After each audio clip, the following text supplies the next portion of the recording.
And the first thing I'm doing is booking a holiday. We're doing. Recording now.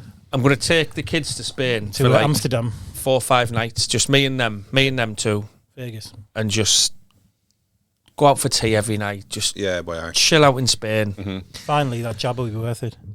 Fucking hell. Hang on. We're not even a minute seconds, 19 seconds before Richie got his COVID in. I'm not talking about that shit. There's a new documentary out today. Oh. No one cares, Richie. I know. It's done. They do care, Rory. I know they do. Right? What, like his WhatsApp profile changes every 3 minutes? New vaccine, doc. Yeah. I'm going to start calling you Alex Jones after a while. Denial. Yeah. Alex Jones. Sweet sound of denial. Alex Jones. Alex Jones. Dr. Alex Jones or the... Jones. Alex Jones. Oh, God, I've been fined $9 million bucks. What the fuck? Was he a gangster in Chicago? 9 million. Holy shit, this descended quick. We're 1:06. That wasn't me, that was John. Yeah. You sounded then like Bungle. Bongo. Yeah. I'm Alex Jones, Zippy. I used to love I've got a great conspiracy theory. Hello, everybody. It's descended already. Welcome to the Wise Fools podcast. Should we get started? We're in. Get started. Here we go. Yeah. We're in, aren't we? I've got a usual thing here, haven't I? Let's do it professionally like we like to, don't we? I mean, it'd be more professional if you didn't speak, but, you know. Welcome to the Wise Fools pod. Now, this is this show today. There's 4 of us, so it can be a bit chaotic. Hopefully I'm going to take the piss out of everyone and they're all going to take the piss out of each other and give me some shit as well. But this is one of Rory's ideas from Find the Light, which is about our end of the year review show, which is about kind of chatting about our years and plans ahead, but basically chatting a lot about music. But to be fair, a lot of this came from Matt as well. I'm just trying to put my retina back in from your projector. Oh, yeah. I've just realised I can't look that way. No, you'll get it right in the eye, won't you? And we all know how used to getting it in the eye you are. Straight away. You are, no, yeah, a lot of it came from Matt. Matt's idea for a radio show. It music did, and talk on things, so why? Yeah, we've never done one about music. Nope. And like music's a big deal, isn't it? To all of us, actually. Mm-hmm. Or it certainly has been. And actually, well, I'm not going to tip towards anything else, but I think music and mental health, music and health generally, it's just connected in all sorts of ways, isn't it? Hand in hand, yeah, for sure. How is it? How is it for you? Well, it's kind of medicinal for me almost. It helps me through things, and if I can find a vibe in music, I'll just chase it. I'll listen to the same song 20 times in a row and just try and find that vibe and just stay in it. That's a good one, not Rory. Yeah. You fucking love, I think probably, Matt, you love your music. And you like your 90s indie, don't you? And then much more. I don't want to speak for you. Well, yeah, I do, because that's what got me. You know, when you make Angie's the Stone Roses album in 4th year senior, and you think, yeah, this'll do me, and then your sister's blaring music out, and then I used to sit outside my sister's bedroom just listening to Rage Against the Machine, Nirvana, The Cure, Beautiful South, anything she played, hang on the back of that. She got me into hip hop, and then, but my music taste it's a time and place for me. Music, that's what it does for me. It either takes you to a time and place, or sad or good, or it creates a new time and place. That's a great way to think about it. It is. Yeah, I mean, you can shut your eyes, listen to a song, and it'll generally create a picture in your mind, maybe where you heard that song or what you've related it to. Yeah, for sure. But even if it's good times, bad times. But even it's meditation music or rainfall or whatever as a sound, you've created a new time. And I've always thought of music like that. It's a time and place, and it's you wouldn't think it tonight, but I love my clubber as well. So it's always like what my trainers, your coach, your clothes, and I don't know. It just takes me to some really, really, really good places. I get that for sure. Yeah. I like that. Yeah. Whose album was it? The Sound of Silence. Was that Depeche Mode? Yeah. Sound of Silence. Just but I just thought, you're talking there about rainwater, and I was thinking, I don't know why I said that. Anyway, I just thought The Sound of Silence as well. But anyway, what a shit album that was. No, I'm joking. I never got into Depeche Mode. I've heard they're really good. But yeah. It's like, I mean, that sort of late 80s, early 90s electronic stuff, brilliant. Loved it. I love that transition from the 80s to the 90s. What, like New Order? New Order, definitely New Order. Mondays. Yeah. Fucking hell. There's some tracks you listen back and you go, it is the 80s, and you think, no, where was that in the 80s? Like, Yeah. Well, it's really interesting for me because all of that kind of electronic music, I didn't like at the time. Yeah. At all. That's I good. would avoid it like the plague. Right. And it's only now when I hear it on TV programs or on the radio or wherever, it's like, then it triggers the memory. Interesting. Yeah. But So- at the time, just not interested whatsoever. You know, Depeche Mode, New Order, like you just mentioned, all of those bands. It's like, nah. I can relate to that, John, because I was in the 90s, like the 92 onwards, 91 onwards. I was pretty much into rave, and that was it. Yeah. So dance music And hallucinogens. and there was, and then, well, I mean, you know, I was buying records and doing all that stuff, but going up to raves in Scotland and everything. But it was like, when you're in that scene, there was actually sort of like, some of the people would be like, those like smelly kind of goths and shit like that. Do you know what I mean? Smelly goth. Gosh, that's some of the shit I used to hear. An entire portion of our No, honestly, listenership.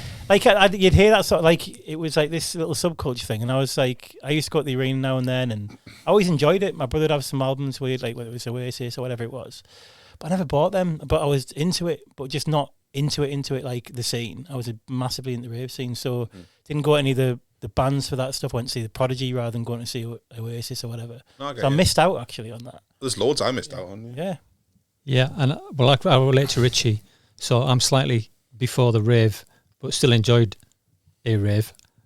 But mine was so black music, definitely. Yeah. That was the main focus, and anything else that wasn't black music just didn't fit into my When you said black music to mean like subculture. So I started off with Tamil Motown and Yeah, and all that for kind sure. of Northern Soul.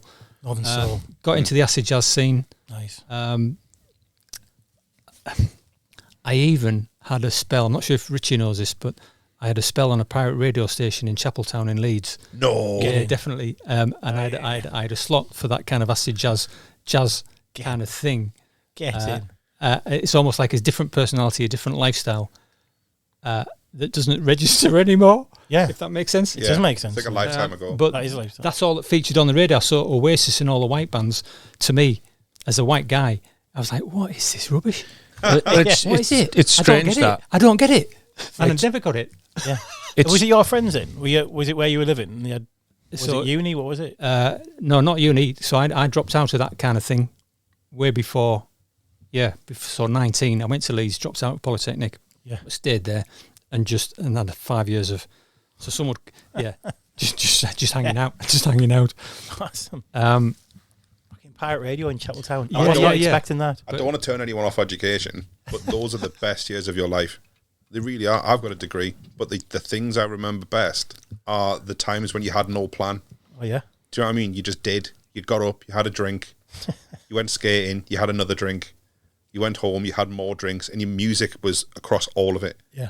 It was always. I think what music cool as shit. brings as well is at them times as well is when you don't have responsibility. The only responsibility is yourself. Yep. That's what I mean, yeah. That's where I always think they're the best, because the arena days for me, and when 95, 96, 97 onwards were the best days of my life. Yep. Then, what I thought then, this will never ever get better. Yeah. And then you have kids and you have different experiences or whatever's going on, but that's where I think the innocence of not having any responsibility. You can go to a rave, you can go and like just immerse yourself in an album Yeah. on your own in a room that you've just bought from Alan Fernley's. It sounds proper pretentious, but it feels like a purer moment. If you go to a gig now, you're gonna have to like get a babysitter or get time off work or Yeah, whatever. that's right, Then you just went. You just who's went. driving? and You were immersed in it. That's right. Yeah. There was 6 of you in a Nova Yeah. Yeah. Yeah. to that's right, yeah. Newcastle, That's the right. Carling Academy at the time. Yeah, yeah. I don't know what it was when you were a lad. Well, we used to go all over. It's like raves would be like a thing. You'd chase Radio 1 round and Right. you'd end up in, oh God, every town and city of the UK, really. But yeah, it'd be the same that you're jumping like someone's mini metro. Oh yeah. and it's probably the same experiences everywhere. So, Yeah, so like definitely. Leeds, it'd be on the M62 to Manchester Yeah. or to Bolton to Burnley, Yeah. that kind of thing. You'd see at the service stations all the rave kids all just getting out We of used to cars sleep in and stuff. Newcastle train station. We used to go to a gig and know we'd missed the last train and just Yeah. sleep in the train station Nice. and then come home the next morning. The problem is now with gigs is, one, it's too expensive. Really fucking expensive. And then, I mean, I went to Glastonbury in 96. Oasis. I'd had 2 hours sleep. I'd been in the arena the night before. Literally went home, put my head down, alarm went off. Yep. I'd been to the bus station to buy my... You got the bus at the time, didn't you? You just got a ticket in a bus. Yeah. It was so part of the thing, wasn't it? Yeah, so me and my mate rock up on this bus. He had a Borough top on with number 7 with shed above it, so it said shed 7. And everyone at Glastonbury was like, love that top. Yeah. Not that it was Borough. Went to Glastonbury with my sister and my mate. My sister and her mate went off somewhere, probably did a load of whatever. No phones, I can't get hold of her. Yeah. I end up on this bus, mangled, at like 18-year-old, just at the time of my life, seeing the Prodigy, the Manic Street Preachers, the Bootleg Beatles, Oasis, do you know, I all these bands all day for 35 quid. Yeah. But then I couldn't find my sister. So I'm saying to the bus driver, you can't go back to Borough. My sister's not here. As if he give a shit. He went, give a shit, mate. I've been sat here while all you muppets have been drinking. I'm off. Yeah, exactly. So we go home. I don't know where my sister is, knowing she's a bit, at that time, a bit wild. I get home. Mum. I'm not without Elizabeth. Bear in mind, she's older than me. I know. Your dad's on his way to Glastonbury. She crowd surfed at the Prodigy, managed to get the front, broke her arm. St John's ambulance had her. She never even saw Oasis. Oh, man. I remind her often. Well, I see you. But they're the things now where when you're talking about gigs and you're going all around the country and just jumped on.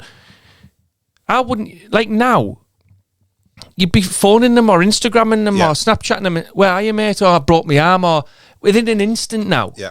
And it kind of takes away the magic of going to a gig and getting sweaty and you come out dripping wet. Where's my mates? Give a shit. Yeah. I've got tapped up. Or not bothered, I'm going home because I'm mangled. And they were the magic days for me. Yeah, I agree, yeah. And that was the innocence because you didn't know how many of yous were leaving. Yeah. At what state yous were going to be in. And how the fuck you were getting home.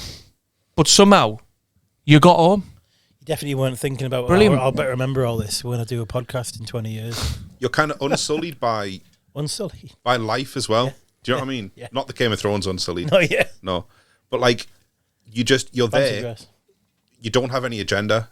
You take every single moment as it comes. Do you know what I mean? We went to Leeds Festival when I was 19. I do. And we just bundled loads of shit in a van. Yeah. Like a tent. I didn't even have a sleeping bag. I didn't have a sleeping bag. I didn't have a camping mat. I had a yoga mat and all of my clothes. That's how I was sleeping for the week. Well, it's interesting, isn't it? Like, so psychologically, we have no levels of risk at that age. Not at all. Yeah. Yeah. No concept. Yeah. It's funny because I'm still hanging on pirate radio in Chatwell. Well, I was just about to say. Jazz. I think the big amazing, name. amazing. Some of the big names I remember is like Brand New Heavies, right? They would be considered. Yeah, that's right. Yeah. Brand New Heavies, Jamiroquai. Yeah, all Love of that. All of Jamiroquai. that. Yeah. I'm going to see Jamiroquai. Amazing. Next year, I'm going to see them, mate. Well, it's funny you mentioned bands, so I never enjoyed going to watch bands.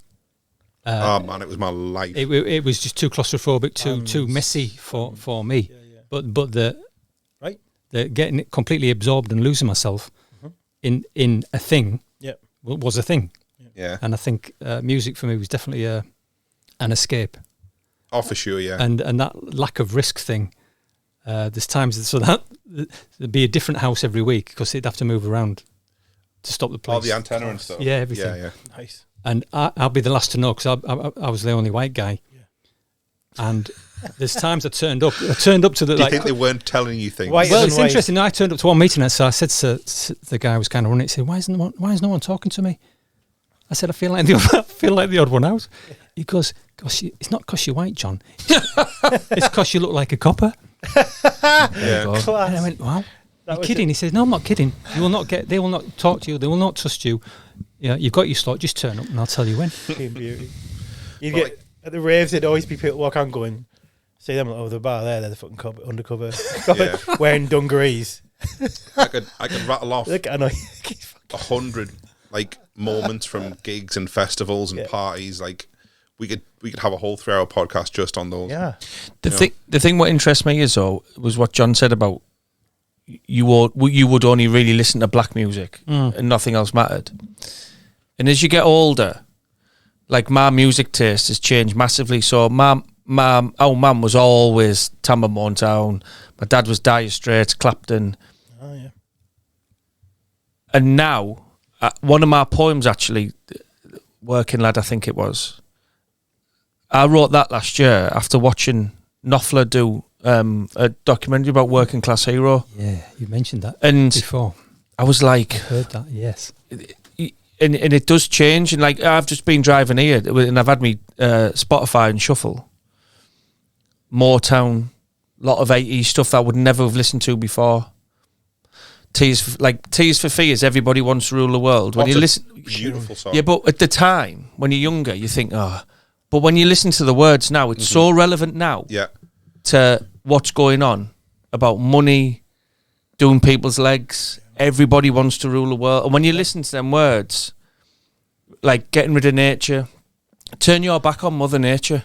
To our generation, doesn't it sound like they're all warnings, weren't they? Like red flags. But even back then, I mean, you're talking about. Right, like all the 60s, the sexual revolution, basically, like of the 60s, and kind of how you think about the 50s to the 60s, how much things change musically, and then you think now that 90s. I'm not sure. To me, I don't know if it's my age, but where the noughties and the teenies, or whatever they call them, like Teenies. is that what they call it? Like noughties. It was noughties one. Right? It really felt like that radical in terms of music. A lot of it. I don't know if it's just an age thing though. I think it might be. Yeah, do you think it's an age thing, or you think it's? I think every generation has that. Right. I think they do, because, like, in that time, they might not mean anything to you, but groups like Slipknot, System of a Down, like really big acts for their time. Right. Rage Against the Machine was still going in the noughties. Yeah, they were. Maybe the inception of them, I don't know. But did you ever see the Oasis documentary, Supersonic? Yeah, you put Have me you on seen this. it? Yeah, Like, brilliant. at the end, when they talk about how they went from being unsigned to playing Nebworth in 2 years, and it would never happen now with the internet. I think we're oversaturated. That's what he said. Nothing has the impact. I remember putting on, what was it I first heard? Putting on Slipknot for the first time. I putting on Rage for the first time. I go, what the fuck is this? What is this? Like, fuck you, I won't do it, you tell me. Like, hearing that for the even first the album time. cover. I was looking at the Monk. Yeah, I actually looked at the first time ever. I actually watched the video the other day. Yeah. I know it's a bit grim of that monk happening when it happened. Yeah. I was like, that must have been filmed or something. But yeah, it was like they're all around. The police are holding them all back and everything. He does it, and it's like, holy shit. And I think that radical spirit might have gone a little bit. Maybe. Like, do you see the video for Killing in the Name of Rage Against the Machine? Yeah. Zach De La Rocca, the lead singer, he's like 5 foot nothing. He must be 120 pounds soaking wet. And there's this giant bouncer on the stage bullying people in the crowd. He fucking grabs him by the collar like he's gonna do him. There's that radical thing's gone, I think. Do you know what though about Rage Against the Machine and music, and they're about as heavy as I go. I don't really go any, and I think a lot of Rage Against the Machine stuff is born out of I like what he's trying to achieve. Yeah. But there's a video, I can't remember the name of the song, and it's at a gig. Was there used to be gigs at Finsbury? Finsbury Park. Yeah, but it was there were rock gigs, weren't there? Yeah, I think so. Yeah. In the 90s, and the energy. Yeah. It's the energy that captures you, and even if you don't like it, and that's what music is like. Even if you were stood there thinking, Slipknot to me is my worst nightmare going to a gig. Yeah. Like, not for me, and people rolling about in the middle of butting each other and all that carry on. Not for me, because you're going to get blood on my coat. Matty fucking Holman! Holman! I had to do it. But sometimes it's not about the music, it's about the energy that it's creating, especially for younger people. It's the energy. So when they leave, they're like, fucking hell. And that's a good point, because you share that. That's why gigs are so good, because you feel what they feel and they feel what you feel. Yeah. Have you ever seen the Rage Against the Machine when they turned up and played live outside Wall Street? No, the Stock Exchange? No, it was outside the Republican conference in LA. No. And they had like snipers on the roof and stuff. No, but and they just like rallying the crowd and they're going mental. There was a song they did. Was it Bullet in the Head? No, it wasn't Bullet in the Head. Sleep Now in the Fire. And they performed outside the Stock Exchange, and for the first time in history, they closed their doors. Get it? Yeah, they'd made a difference, and that's like, it's not about Instagram views, like YouTube views and Instagram likes. It left the cash machines open, making a difference. But yeah. But yeah. So here's the way. So Metallica Black Album, right? Oh, right? dude. No, I know, but I didn't even know it was called Black Album, right? Until I was in my mid-20s. And one of my mates, John. What do you think it was called? No, I didn't even, like, I knew some of the songs. Obviously, that was quite a mainstream album. And obviously, like, that's one of the things that survived all the way through, hasn't it, basically? I love Metallica. But I remember, because that's what I mean, I missed out on it, but I knew of it, I was around it, and I went to Arena 5 or 6 times, and when I was at college and stuff. When I was dicking about at college, I should say. But yeah, and it was like, so I'd be there, and I'd pick up some tunes and listen to it occasionally, but mainly it was a rave scene, so I was chatting to a mate, he's like, oh, mate, I've got a back catalogue for you, and it was like, you know, that's when Rage and Metallica and all these other thrash albums started coming out as well. And I enjoy all that stuff, but like I use it to channel, sometimes I use it to channel anger, sometimes I use it to channel calm me down. So if I'm actually, so like the attaching the emotion to it, putting music on specifically, depending on how I'm feeling or depending on how I want, the place I want to get my head to. Yeah. I was walking the other week and something had gone on again. And I put a thing on Instagram, and sometimes I just I'll put on my story what song I'm listening to. Don't put anything with it. And Rage Against the Machine was on, and I was like, my frustrating music. Because when I'm frustrated or angry, I'm not going to listen to the Five Tops. I'm not going to listen to Diana Ross. I'm not going to listen to, you know, I'll listen to the Wu-Tang. Yeah. I'll listen to even Eminem sometimes. I used to be massively into Eminem, and my daughter, actually, she's getting me back into him. Going, Dad, have you heard this? And I'm trying to say to her, don't repeat. Don't tell your mommy listening to it. Yeah. But, and I listen to what my son's listening to now, which is a lot of grime and a lot of this London scene, which people are like, oh, that is what they are speaking for their generation now. And it's born out of hip hop. So I'm saying to my son now, you might want to listen to NWA, and you might want to listen to Ice-T, and you might want to listen to Dr. Dre, and because without them, and that's what I love about music, it doesn't matter what mood you're in, there's a song to fit your mood. Yeah. It's like totally exercise. Agree. You're not going to exercise to rain music, are you? No. You're going to exercise to something that's got a beat. So I tend to do house music now when I'm on my bike. Right. I'll try and find I like my 90s house. I'll try and find a good, and especially if I'm about to do a climb on my own, I think I'll skip through my headphones and find a track that's going to just have that beat, just to get my momentum, just to go to. I'm with that. Like, if sorry, go on. Go on. No, you go, man. It changes the way you feel. Yeah, it really does. So, like you said, skipping a track until you find one. It's not a one like, I like this one. This one will give me this. It makes you feel something. It's all based on feeling. So there's certain songs I listen to, and it's like, I think everyone's inherently insecure. I know I am a lot of the time. You feel like shit sometimes. Even more so these days, mate. I think that's part of the problem, isn't it? And you'll put something on, and for the 3 or 4 minutes you've got that song on, it's like, no one can fucking tell me anything. Yeah. You get that charge of like, oh, fucking come on. Like, I love that. Do you know, you sort of imagine that putting like heavy rock on, thrash, metal would get you more wound up. But actually, I feel like it's like watching a horror film. It's always been a release for me. It's like, there's a posh word, but I can't quite find it at the moment. But it's like a release. It's cathartic. Cathartic. Yeah, absolutely. It's cathartic. I used to like going to heavy metal gigs for that reason. You'd get the shit kicked out of you, and you kick the shit out of other people. Different world. And it's all fine. It's all fine. While John was in Chapeltown, just chilled out doing a pirate radio station. Stoned to the gills. I know, yeah. But like the acid jazz thing is like, so Craig Charles does a show now, and I saw Craig Charles at the Big Chill Festival, back in 2011 and 2012, and I just sat on the grass for ages, drinking a bottle of wine, whatever it was, and just loved it. And that's what it was. It was like sitting on an afternoon, listening to that, occasionally getting up, having a little bit of a dance, and that. But it was I absolutely loved his stuff, and he plays a lot of acid jazz.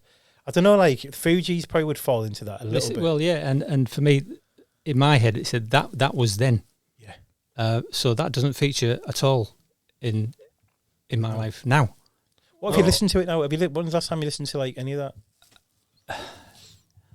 Well, you might find this funny or not, but about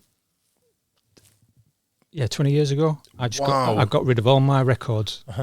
I got rid of all the hi-fi, all the decks, everything. I gave them away. What did you have? Technics, 1210s, 1200s? You know what? I don't know what they were. BD-22s. But there were techniques. Did you have a gramophone No. with the big horn on it? Yes. Well, yeah, it came to the point, and he was like, I don't need this anymore. And so the hi-fi went to a mate, and the records went to a charity shop. Did you feel like you'd Fucking hell, Yeah, the lot, CDs, everything. Holy did you feel like shit, you'd you just outgrown took it it, to a or charity did you shop? feel like Yeah. you'd got everything you could out of it? Do you know what I mean? It was quite black and white. Quite black and white. I don't need this anymore. I've never bought a record since. Never bought a CD Right. since. If I listen to the radio, so radio for me is in the car, and it goes between Radio 4 Yeah. because it's really good, Yeah, no, and it's all right. Radio 1 Extra, Yep. full of loads of grime, and my head goes, oh, I can hear that tune from 20, 30 years ago. They've just Yeah. they've rehashed that, and so I get off on the production, if that makes sense. Yeah, absolutely. Yeah. That's where my head is with that That's kind brilliant. of music. 'Cause I'm going, oh, I love the beat here, but I can only do 10 minutes, and then no, I need some calm. Well, there's two things I would ask you, John. Is one, why, and do you not listen to music anymore? And the second one is, if you love production stuff, have you seen Defiant Ones about Dr. Dre and Beats It's headphones? the greatest Fucking documentary in the world. amazing. Well, The Defiant when ones when on he's Netflix, I think. when he's younger, Brilliant. and he's tap him into the listening to Motown and soul records, and his mum, then he's scratching them, and then he's then sampling them still now, creating outrageous hip hop records, and that's what I love. One of the songs, it's kind of said as being one of the first scratching mixes, and one of them was "Hey Mr. Postman."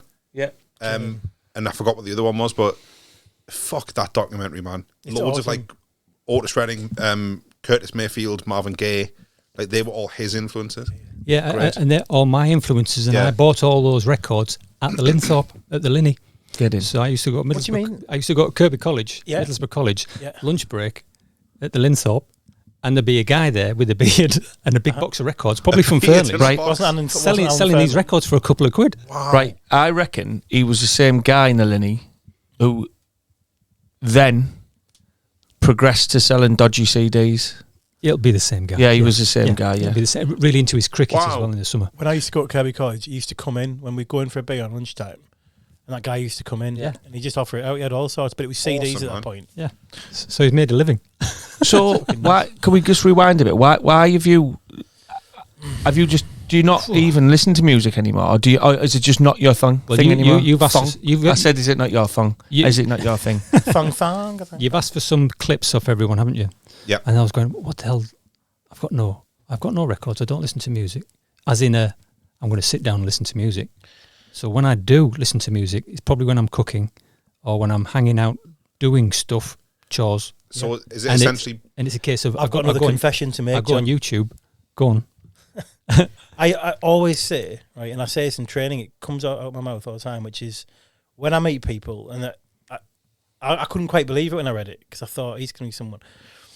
And then you told the story about Chapeltown. But I always say, when people say I don't really listen to music, I'm always like, what the fuck? Yeah. Like, I don't listen to music. What the fuck? Like, how? But So- then so- that's not what you said. Don't get me wrong. Yeah, but- so once a week maybe. So Yeah. this week there's been no music on. Yep. Last week, if there is music on, like I've said before, I go YouTube. I just go dub reggae. Yeah. And whatever comes up, some fantastic stuff on YouTube, and I just Really? press play. I don't care who it is, but right now, I like that vibe. Nice. And again, I like the rawness of it. And it's really old. It's really clever. If it fits into my preference. Yeah, Just man. like you. Damn It right. fits into my preference. That's right. I used to listen to some. When I first got an iPad, I was like, oof, and I was living on my own, and if the kids were at the mum's, I was a bit fed up. I discovered you could listen to radio stations all over the world, and I was like, Yeah. ooh. Yes. I was.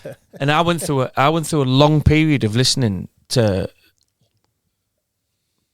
50s, 60s, 70s reggae. But what I used to love about it was you could hear the record crackling. I love that. Nice. So when you used to listen to it, and I loved it anyway, but you still got that authentic like crackle of a record. And I used to sit there and think, brilliant. Class. There's some records I listen to now from that era, the 60s and stuff, and you can hear before it starts, you can hear like the clatter of the drumsticks as he's getting his shit together and getting ready, or you can hear someone like sliding a little bit of guitar string. They haven't like meticulously filtered it out of the mix. Yeah. They've just Oh, left added it it in. afterwards. Fucking great, man. Added So the crackling. good. Yeah. Add a bit of crackling. Yeah.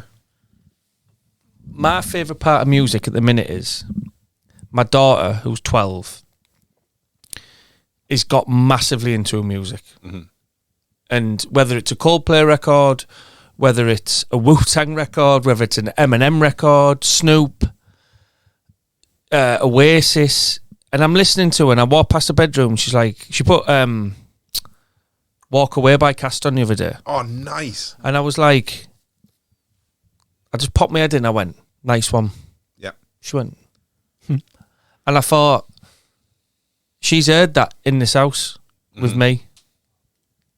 Probably at 2 o'clock in the morning on a Saturday, thinking I'm Ian Brown. But she's heard that and she's thought, I like that. And because for her going forward, the time and place for her will be my dad's. Mm-hmm. My dad listened to that. The best. And that's why Mark Knopfler now, I've really researched Mark Knopfler because my dad loved him. Who was Mark Knopfler again, sorry? Dire Straits. Oh, So you get like Money for Nothing Yeah, and yeah. all of that. From Joyland, isn't he? Yeah. Yeah, he is, yeah. Well, that's the thing. And him and Brian Johnson from AC/DC there's this thing on YouTube where they went back to where I think it was Time Out for Newcastle and the sat in From this North Shields, Brian Johnson. pub and Akadaka. there's a song that I would never have listened to ever in my life, but honestly, I urge you to listen. It's called Sailing to Philadelphia by Dire Straits. Okay. And it's about a Geordie. I can't remember his name. It wasn't me. And he basically helped map the world. All right. And this song's about him. And it's called Sailing to Philadelphia. So I was listening to it and I thought, it was just brilliant. And when you go beyond the big hits of any band or anything your mum or dad used to listen to, like my mum loves Rod Stewart. Mm-hmm. Maggie May, every party. She's 2 lines behind. Maggie, yeah, I think I've got so much. She's proper borrowing. She's funny. But then that song, actually, when you sit and listen to it, it's absolutely brilliant. Yeah. You know, And that's the thing sometimes. We don't appreciate when we hear songs in the club or at a party when you're a kid and you think, oh, fucking song. I again." agree. It's like Elvis. Not a massive Elvis fan. Never wrote much of his own music. But when you listen to him now, fuck me. Yeah. Incredible. Yeah. Some of it is incredible. Yeah. I agree, yeah. But I have to say the remix, you know, we were saying about, I was saying about, is it just our age and like, you know, music and the noughties and all that. So, a lot of what I didn't realise, a lot of songs I was listening to in like the 80s, 90s after, I thought they were original songs. And you'd hear it, and I'd pick up a record or something, and I'd hear it. Or when we started streaming, and when the internet started, you could download music, and you get all these originals. And I'd be thinking, I'd start to look up a song, and I'd be like, "That's fucking 20 years older than the one I thought it was." And then that kept happening.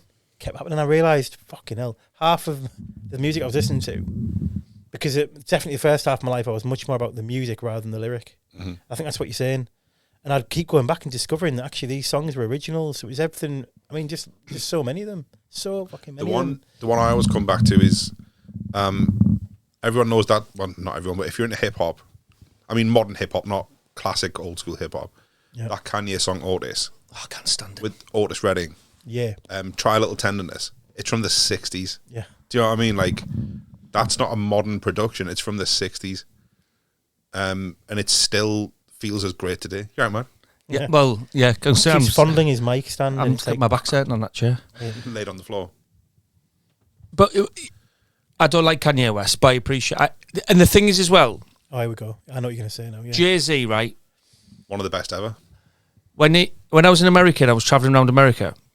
I was buying a lot of CDs in and I was popping into because I was on a ground bus a lot of the time. Nice. You'd pop into the ground station. There'd be Jarvis selling CDs out the back of the car. Nice. There'd be little flea markets on or Yeah. little swamp meets. Yeah, yeah. So I was picking up CDs anyway. I picked up a Jay-Z MTV Live Unplugged thing. And I was massively into Doors at the time. Massively into Jim Morrison. So I had loads of Doors CDs in my CD player then, because you didn't have like an iPod and all. Not an 8-track. Like No. you hear from America, don't you? And I put Jay-Z on. So I thought I'll have a listen to this on the bus. And there he is sampling the Doors. Yeah.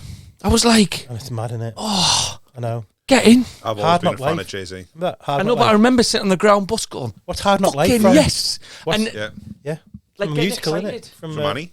Annie. From Annie, yeah. Hard Knock Life. But Fucking- his I love it. his first album, Reasonable Doubt, Jay-Z, is one of the best albums ever. It's one of my favourites by far. He had a Black album as well, didn't he? He did, yeah. Yeah, ridiculously good. Yeah. So do you guys keep your records and keep your CDs, or do you trade them in? Or once I've you've got got all it, mine you- still. You, for you're life. cutting me deep there. I got burgled and had all my dance tunes taken, everything. Oh, man. I had a wall full. That radiator and a half on the wall. You I could got take my taken. sister before you took my music. It was unreal. I mean, Fucking hell. There's no chance. Take her! I had a ridiculous name written on every single one of them, which was DJ Subsonic. Oh, fuck off, Richie. That was. Well, it doesn't matter. I mean, if you think that's bad, you want to listen to some of the other DJ names at the time? Fucking hell. We were DJ Subsonics, Ecstatic, all these other ones. Yeah. Like the rave scene was full of them, but Mhm. they're all, anyway, there must be 200, But like what 300 you more. were saying, Matt, like some of the earlier music still feels as relevant and modern now. Oh, Like, fuck, there's so like speaking of Rod Stewart, I remember being shit faced in the back of a car going from Rotherham to Sheffield when I was at uni in Sheffield. I was mortal drunk. Like I'm a lightweight, right? I'm 6'2", I'm 300 pounds back. One drink and I'm on my back. It's true. And I was it was my friend's father-in-laws, and they were just like salt of the earth people from Rotherham. Yeah. Hey up, Rory, like because they're all Thomas Tank apparently. And he was like, "Oh, we go to the Caribbean a lot. We've got all this rum. Should we try some?" I was like, "Yeah, I'll try some." And they were sipping it. I was fucking high it back, and I blacked out on his lawn. Anyway, in the car on the way back, and there was a song. It was Python Lee and Rod Stewart. In a Broken Dream. oh, it's brilliant. And I just sat there like, how the fuck have I never heard this before? Happens all What the is time. this? That's what is rum this? does for you. It's the best. Rum brings on the best music. Yeah, but There's something everyone about thinks that. What the fuck is that about? Rod Stewart, like That's true, though, he gets isn't it? maligned as like being a pop guy. His voice is fucking astonishing, really bluesy and Yeah. dark, and Just Well, getting. He's had a hell of a fucking career, hasn't he? At the end of the day, it's like his big hits aren't the ones that really you need to pay attention to. It's a lot of the time. Like we could talk about. You could do a whole podcast on B-sides for crying out loud. Just getting onto the CDs. I dug all mine out the other week, and I have got Why did you bury them? hundreds. Fucking king of the dad jokes. king of the man. dad jokes. Here we go. Sorry. I'm even looking at him. He sat in a dashiki. For anyone that can't see, he sat in a robe. I'm in the robe. Yeah, And I dug all my CDs out. And I think I don't have a CD player anymore. So everything I do is on Spotify because it's easy when it's in your pockets. But what I want to do is get my favourite album covers out and get them framed and put them in some sort of thing. Yeah. Because you got to keep it going. for sure. Yeah, Because like I always say, honestly, if I see the Stone Roses album and the Stone Roses Lemon, or I see the Definitely Maybe cover, or I see Smack My Bitch Up CD cover, or Fat I of the see, land for me. That crap. Fat of the land. Yeah. or I see, I found my Timeless Goldie album. Oh, nice. I found that, and I was like, but then I found my Doggy Style video, and I found the Chronic, and Yeah. I found all of them, and I thought, but that was my child, Yeah. and that was me growing up. That's been my, from being 13, 14 to 21-year-old is sat in front of me in CD form. Yeah. And it should go somewhere. I was talking to people about this the other day. Like, for Christmas, I'd always get record tokens. That's not a thing anymore. And I'd go to like Virgin or Our Price or fucking whatever else in Borough on Captain Cook Square. It was Virgin for ages. I think it was Our Price before that. And I went going on Boxing Day, and I had a CD Walkman, and I'd get a CD, like one or two CDs, and I'd sit on the train home and listen to it all, read through the fucking the notes and the thing. I was just that was my day sorted. So my best. first, even before CDs, like when I was buying my first album, it was the first album I bought was on cassette, and it was KLF, The White Room, Nice. right? And I just knew that they'd done What Time Is Love, and that was out in the charts, and I fucking loved it. And it was like there's some bands that crossed over. They crossed the divide between indie, what would have been like indie rock basically, and dance music. And the Prodigy were right there. Yeah, if I was going to say the Prodigy, yeah, for sure. Primal Scream were there. Yeah. Fool's Gold, Stone Roses. Yeah, no, absolutely. Oh, Best And so funk record. they would get funk played. record. They would get played early on at some raves and stuff like this. I'll get dropped, and it'd be like, and KLF was another one, and there was just others. There was quite a few like that. Fucking Well, brilliant. you've just raised a subject that I think we should do. The first, album we got. or the first piece of music that you bought. Yeah. Mine was Just a Girl by No Doubt. It was a cassette single by No Doubt.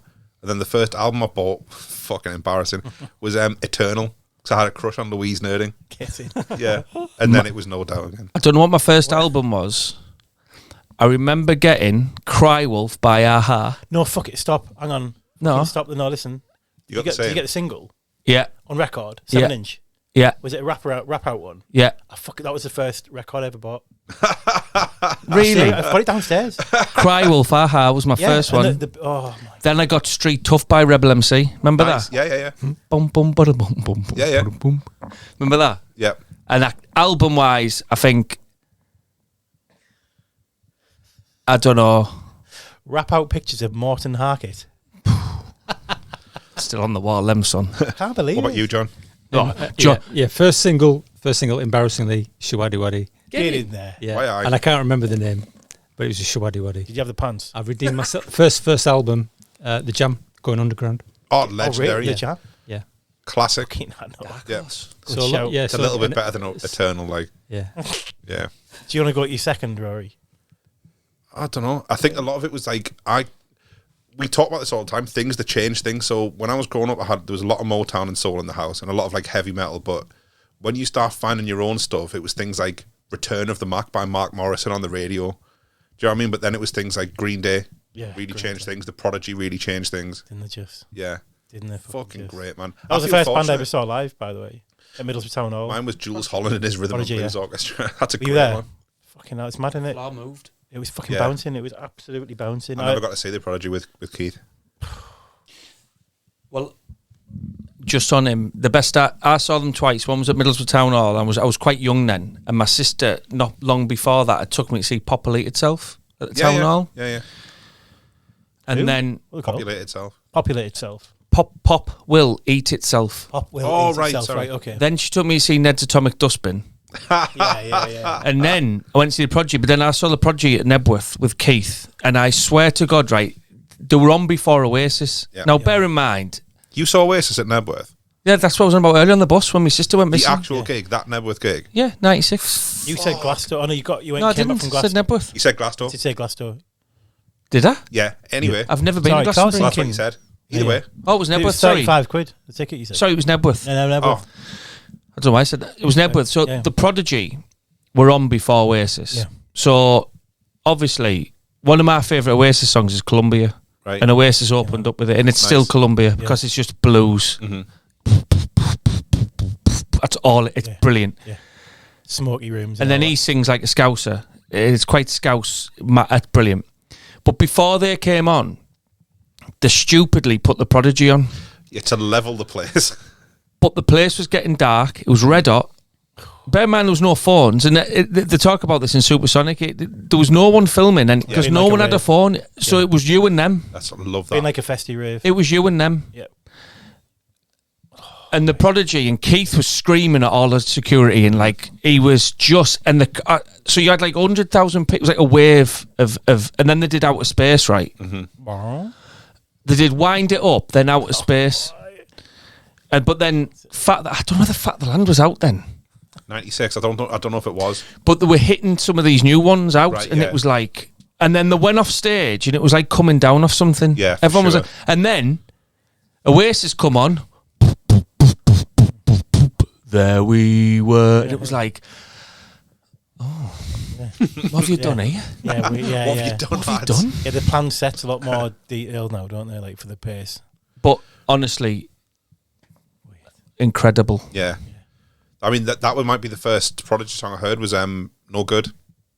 Remember the box back in the day? I was gonna say the box, but I was gonna say the chart show. No, it was on the box. And they used to like do a dance chart. Well, you Yeah. could do it on the box. You could dial it in. couldn't Yeah, you? yeah, And I want to be a hippie was always on there Yeah. for some reason. Marijuana. yeah. Yeah. But yeah, it was No Good by the Prodigy. You're no good. Fucking No. great. So Outer good. Space was the first one I ever saw the video to, No. and I was yeah. just like, "Fucking hell, this is just." Well, what was he on the Oh, no, Prodigy? Charlie, it was. Well, on That the was first Prodigy single, wasn't it? Experience, there was a bonus track in it.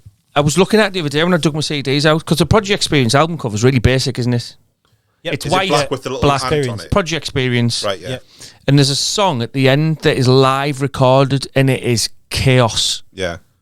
I can't remember what it's called. But you listen to it, you're like, Yeah. Richie will have been there.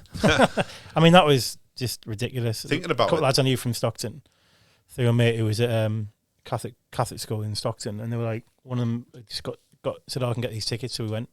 It was fucking absolutely amazing. Yeah. Amazing. Like, they really were a huge influence for me. Yeah. Massively. Because even though they weren't what you'd call like punk rock, Keith Yeah. Keith Flint was a punk rocker by any other definition. Yeah. And it was, I think I was young enough to whereby they'd released a bunch of songs. So No Good was an older one. And then it was Firestarter and Breathe. So I had all of those that were on the box at the same time. And it's just like, fuck, man, like, That's when they went like, unreal. yeah, mainstream. Absolutely unreal. Smack My Bitch Up was out then as well. We should probably Get into some music. we probably should. I was just about to say. Yeah. Yeah? Yeah, good. Just like, we're talking about, like, obviously John went from being a pirate radio DJ to, that's all going to charity You know shop. what? Sorry to interrupt. Before you got here, Richie was saying, I want to get John out of his shell. I think he's too chill. I think he's too calm. And then when you walked upstairs, you were effing and blinded about cars and stuff. Fucking this, that, and the other. And it turns out you're a pirate DJ. Are you a drug smuggler There as is well? a normal side to John. I know, yeah. There is a. He's basically he used to be called Howard Marks. I was just about to say Howard Marks. Mr. I Nice. met Howard Marks. Who was a guy out of? I was at the Big Chill, and it was the first night of a festival. And they just do some activity. They don't do a lot. You know, the main stage isn't open and all that. And we were in a tent. Yeah, I know what activity you do. And who's the guy out of New Order? What's he called? Names like New Order. isn't it? Fuck. It's going to do me in. Lead singer out of New Order, I think. Okay, And it was an audience. Howard Marks was interviewing him. nice. I mean, we sat at the back and mates like, I said, there's loads of good questions we could ask you. He's like, just ask him whose idea it was to let like what's his face rap on World in Motion. John Barnes. John Barnes. I said, fuck it, so I put my hand up. Hand at the back there, fucking last question. I was like, whose idea was it to let John Barnes rap on World in Motion, right? What a song. And he's also told a good story about Simply Red, which is fucking, because Simply Red in, what's he called? Mick Mick Hucknall. Hucknall, walking across dance floor in the Hacienda. He said he tripped over. He's like, Mick Hucknall coming through with all his bouncers. Mick Hucknall coming through. Mick Hucknall coming through. And everyone's like, what a cunt. And the next thing he trips over, and everyone just fucking starts stepping over him like he's just a doormat. Mick Hucknall. But anyway, and then so I asked him at John Barnes, said, yeah, so like he was late to the studio, the story he told. And basically, he said, I think his words were something like, he was the last black guy. He turned up at the studio, so he told me he had to do it. Jesus. He's fucking beauty. You know what? Speaking of John Barnes, and going back to what Mike was saying about grime, there's one of the earliest guys doing grime was a guy called Kano. Huge fan of Kano. He might be the best rapper the UK has got. Right. But I like the music can teach you about things, and he was saying a lot of people from his, even though he came up from East London, people from his area and his generation were Liverpool fans because John Barnes was the only kind of prominent superstar black footballer, the Jamaican superstar type. So Class. they gravitated towards that. It's That's great. brilliant. You did a just. I will come to it later on. You did a video this week, talking about race and football. Now since you mentioned it, Yeah. Oh, And yeah. I can't. I mean, when I what you're talking about, I still can't fucking believe. It's never been on my radar my whole life anyway. To be perfectly honest, Junior football. But the idea that people are shouting, Seriously? still shouting, I'm not getting racist in- I'm not insults gonna- from the- Nah. from the side of the pitch is just like, what the fuck? It was on the pitch. What the fuck? Oh man. You know, the World Cup, Euros, because it was delayed a year, Euros last year, and the England football team were taking a knee, and I heard people close to me who were like, I don't like seeing that, but it's like, they're getting called things whilst they're doing it. That's why they're doing it. Like, come on, man. I know you can't. You see. Yeah. I know. I just don't know if the virtue signaling thing is the way. I don't know what the answer is. I don't think it's to a it. virtue signal. I think it's a fuck you, and a very well warranted fuck you. Well, no, fair comment. Especially when it's coming at you the same. But I can't. Junior I football. promised myself I wouldn't talk about football. All right. Okay. We'll do it then. But music Yeah. and football Yeah. Good one. and fashion, because Right. you've obviously got the casual look, Well, which is aye. coming back now at football. When I go to football matches now, I'm like, yeah, good Jackets trainers, and little coat on, like little Stone Island, and I'm like, yeah, you're costing your mum and dad a fortune. Or a casual. But I bet they're listening to music, yeah. Yeah. and I bet God, the yeah. music is part driving of what it. they're wearing, and then the Definitely. football comes all into linked. it, and it's all linked. And, Yeah. and that to me is one thing that I thought was quite positive that came out of probably the 90s with Oasis. Yeah. And he says it in Supersonic. We were just lads off the terraces. Yep. Yeah. And people can relate. And that's what I like. Do you want to get your phone together and I'll just put a little quick trailer on for the podcast? Yeah. All right, well, I'll get started. All right, Oh, yeah. 2 seconds. I'm having a little bit of a technology moment. What's going on? Oh, fucking hell. I'll get started. Shambles this, Richie. Quick break from the pod to tell you about the campaign. Borough Can is a men's health initiative that aims to increase male access to health services through the use of role models and inspirational stories. Visit www.boroughmancan.co.uk to find out more. Thanks for listening. Let's get back to the pod. He never came, you know. Yeah. I've had such a shit fucking time. Well, all right then. What did you have a shit time with, Matt? Today? Let's not talk about that. I know, yeah. You're in pleasant company here, pal. Right, I've got the volume straight on, so it'll just kick straight in when you play it. Yeah, so what we're going to do, I've been listening to a lot of Desert Island Disc recently, and obviously music's a huge thing for all of us. So is that Radio 4? Yeah. Desert Island Discs? Yeah, Edith Bowman does it now. Yep. So what we're going to do is go around each, talk about a little bit about the year that's been this year. I know it's been a really fucking awful year for a lot of us. And we're going to play 3 songs each. John's only got 1 song because John only listens to 1 song.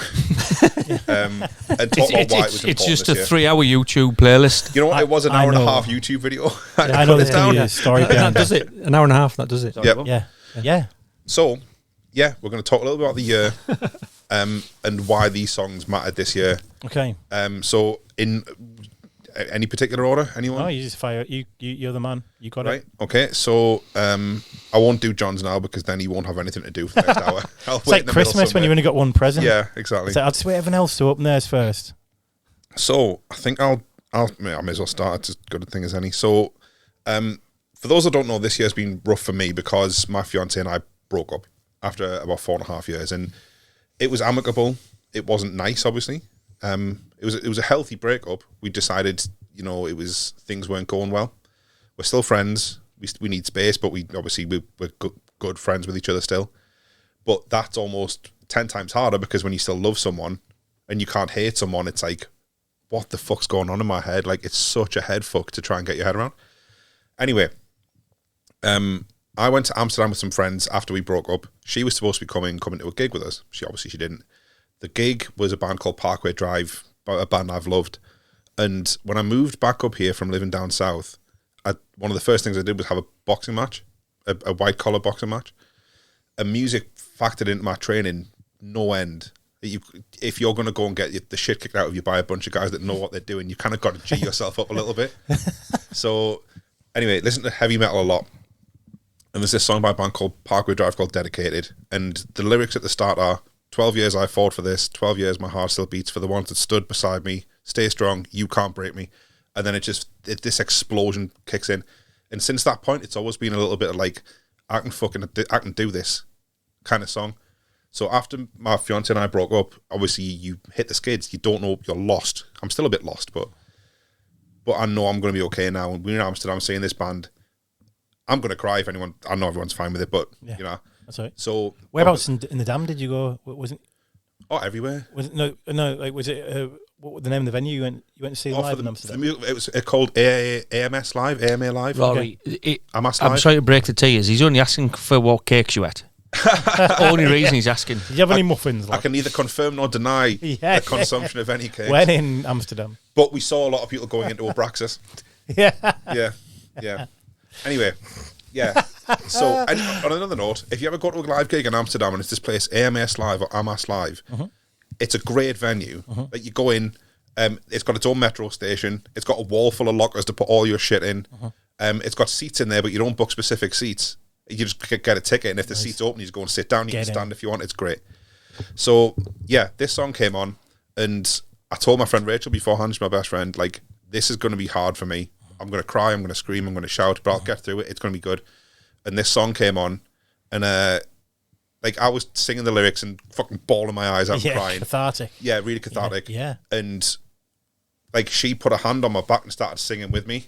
Oh. Like one of the good things that come out of this whole thing is my relationships with my friends and my family have strengthened 1,000%. So this song's called Dedicated.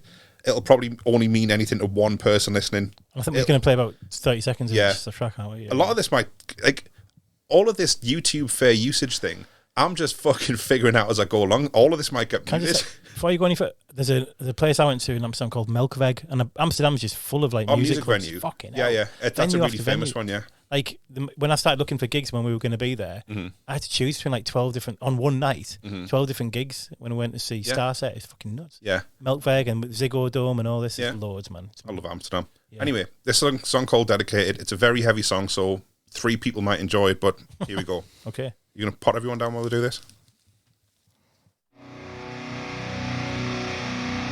12 years I fought for this. 12 years my heart still beats. For the ones who've stood beside me, still strong. You can't break me.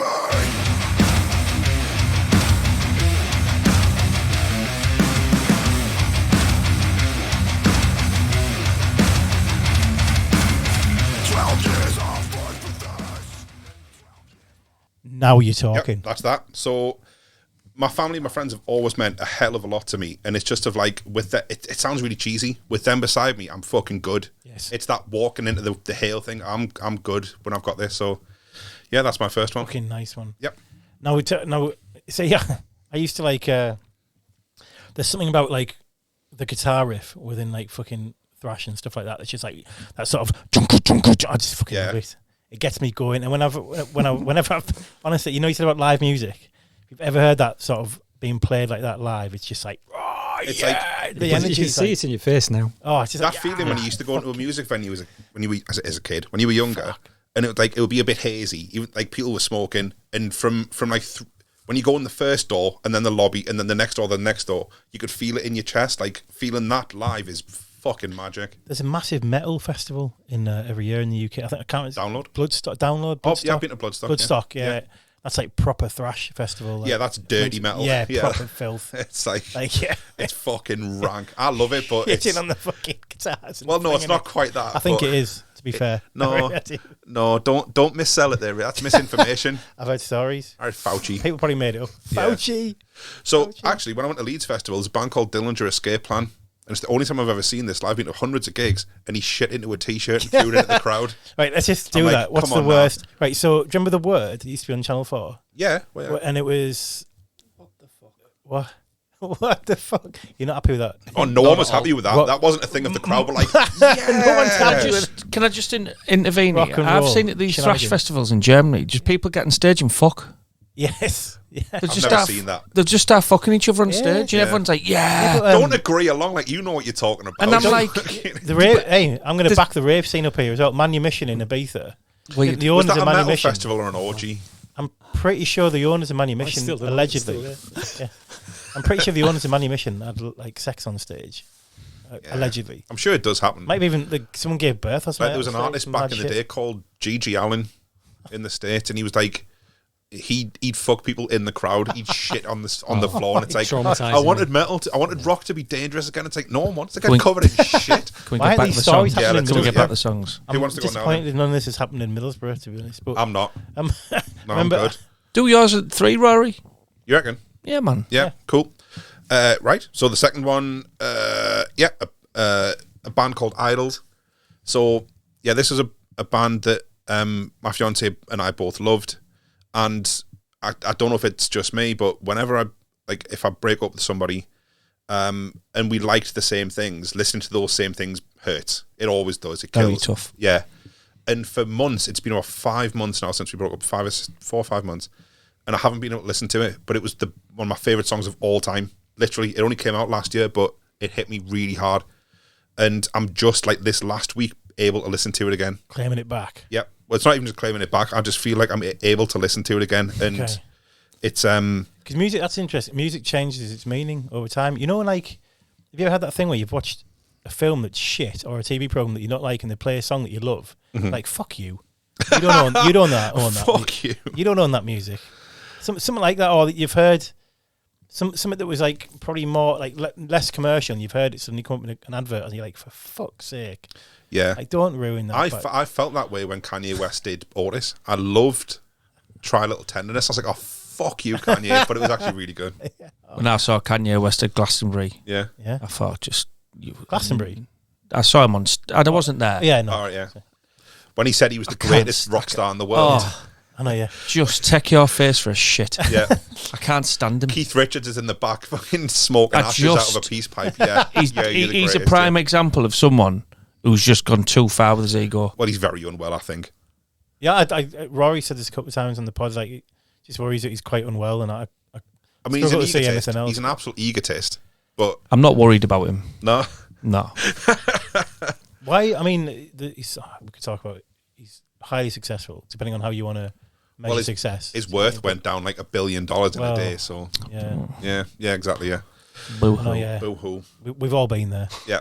I mean, Of course I've. he'll be John all right. Lee's just told me a story about his wealth this week, and believe me, he has no sympathy for Kanye. No sympathy. Oh man, I got He's like the I white got down to Kanye. my last £100. John the White Kanye. the white Kanye. Where? John, yeah. John, yeah. Yeah, but yeah, this is a song called "The Wheel." It's about the chain of dysfunction and alcoholism, but I kind of don't listen to it like that now. I listen to it like life goes on, and it's a rip-roaring song. So this is "The Wheel" by Idols. And so it turns again and again. The wheel. And so it turns. And so it turns.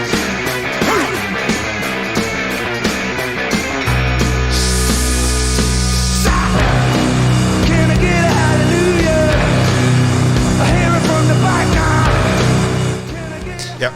Very Irish folk. That is very. I could hear Irish folk in Yeah, the drum beat on that's different. Bit of Sabbath different. in there as well. It's all sorts, man. They're Yeah. fucking great. So good live as well. Really good. Very folky. I like that. Like that album's Folk. just. Yeah, I could hear folk Tell in me, that. tell me. The drum beat for me. Oh, okay, okay. And he sounded that he had quite an Irish. He's from Bristol, but he's got a really like working class scuzzy accent. Yeah. Can you put this together in one playlist that we can share as a playlist on I've done it, Spotify? yeah. We'll put it with the pod. Rockabilly. Little bit, yeah. Yeah. I mean, they started as Yeah, a there's punk something. band, but they've branched out, and their last album actually got nominated for a Grammy. No shit. Like, yeah, really Fucking fucking yes, good. The Grammys, American award, isn't it? It's the equivalent of what, the Brits, or Yeah, it's pretty huge. much. Yeah, No, it's I mean, like I know they music got- Oscars. Yeah, I'm just trying to work. Yeah, music Oscars, basically. I mean, I know about the Grammys. I'm just trying to equate it to what the equivalent is. but it's like the people who have won Grammys have been the likes of like fucking Mariah Carey, Adele, Beyonce, like Yep. big acts. So yeah, it's a huge thing. It's great. Yeah, yeah. Music like that is like. Go on, Matt. You fucker. I just know he's got a fucking look on his face. He's got a zinger, hasn't he? Yeah, No. he doesn't like things building up. No. You said about big acts and then named Big- the people who'd won. Mariah Carey. Is what it was. Adele. I was like, yeah. Yeah. Bit big. Come on, man. Fucking I know, it was Adele. horrible, that. She can wail though, can't she? She needs to stop harping on about. Ex-boyfriend. Ex-boyfriend. Fucking. No one cares. She's making fucking. A poor fella she's got now must be thinking, will you shut the fuck up about him? He's terrified. We're making millions here. He said this in the last Because pod. she just fucking sings about the same There's no shit. worse fate for a man than being Adele's ex-boyfriend. But she seems like a really, really like Properly down beautiful, to earth. genuine person. Yeah. And I can't fault her. Yeah. But fuck, 6 albums about your ex. I love He some of said her that music, when I said about Taylor Swiftler last Oh, time, and he who? Taylor Taylor Swift. Swift. He thinks she's Hitler. No, I didn't say that. What I said is Taylor Swiftler. Yeah, that's Different. totally different, Richie. She's a bit savage about her exes as well. She's made Yeah. a ton out of that. Well, to be fair, so was Amy Winehouse. But she was fucking great. Winehouse. Loved Amy Winehouse. Well, do you know it's like? What a talent. Yeah. Have you seen Amy the film? Yeah. I can't watch it. Fucking hell. I can't see her getting taken advantage of by No, it's so good. Like, I haven't been able to watch it yet. It's cleverly done. It's by the same guy that did, if you've ever seen it, Senna. Yeah, I Like, thought it was, yeah. Mark Kermode always says the mark of a good documentary is where you take a topic you don't know anything about and make it interesting. And Yeah. he does that with documentaries. And Amy and Senna couldn't be. Yeah. Like he gets access to rare footage, Right, yeah. pieces the story together, and it's brilliant. Do you not like Amy Winehouse, John? No. Why so? It's funny. I'm sat here, and I'm really black and white with a lot of things. Yeah.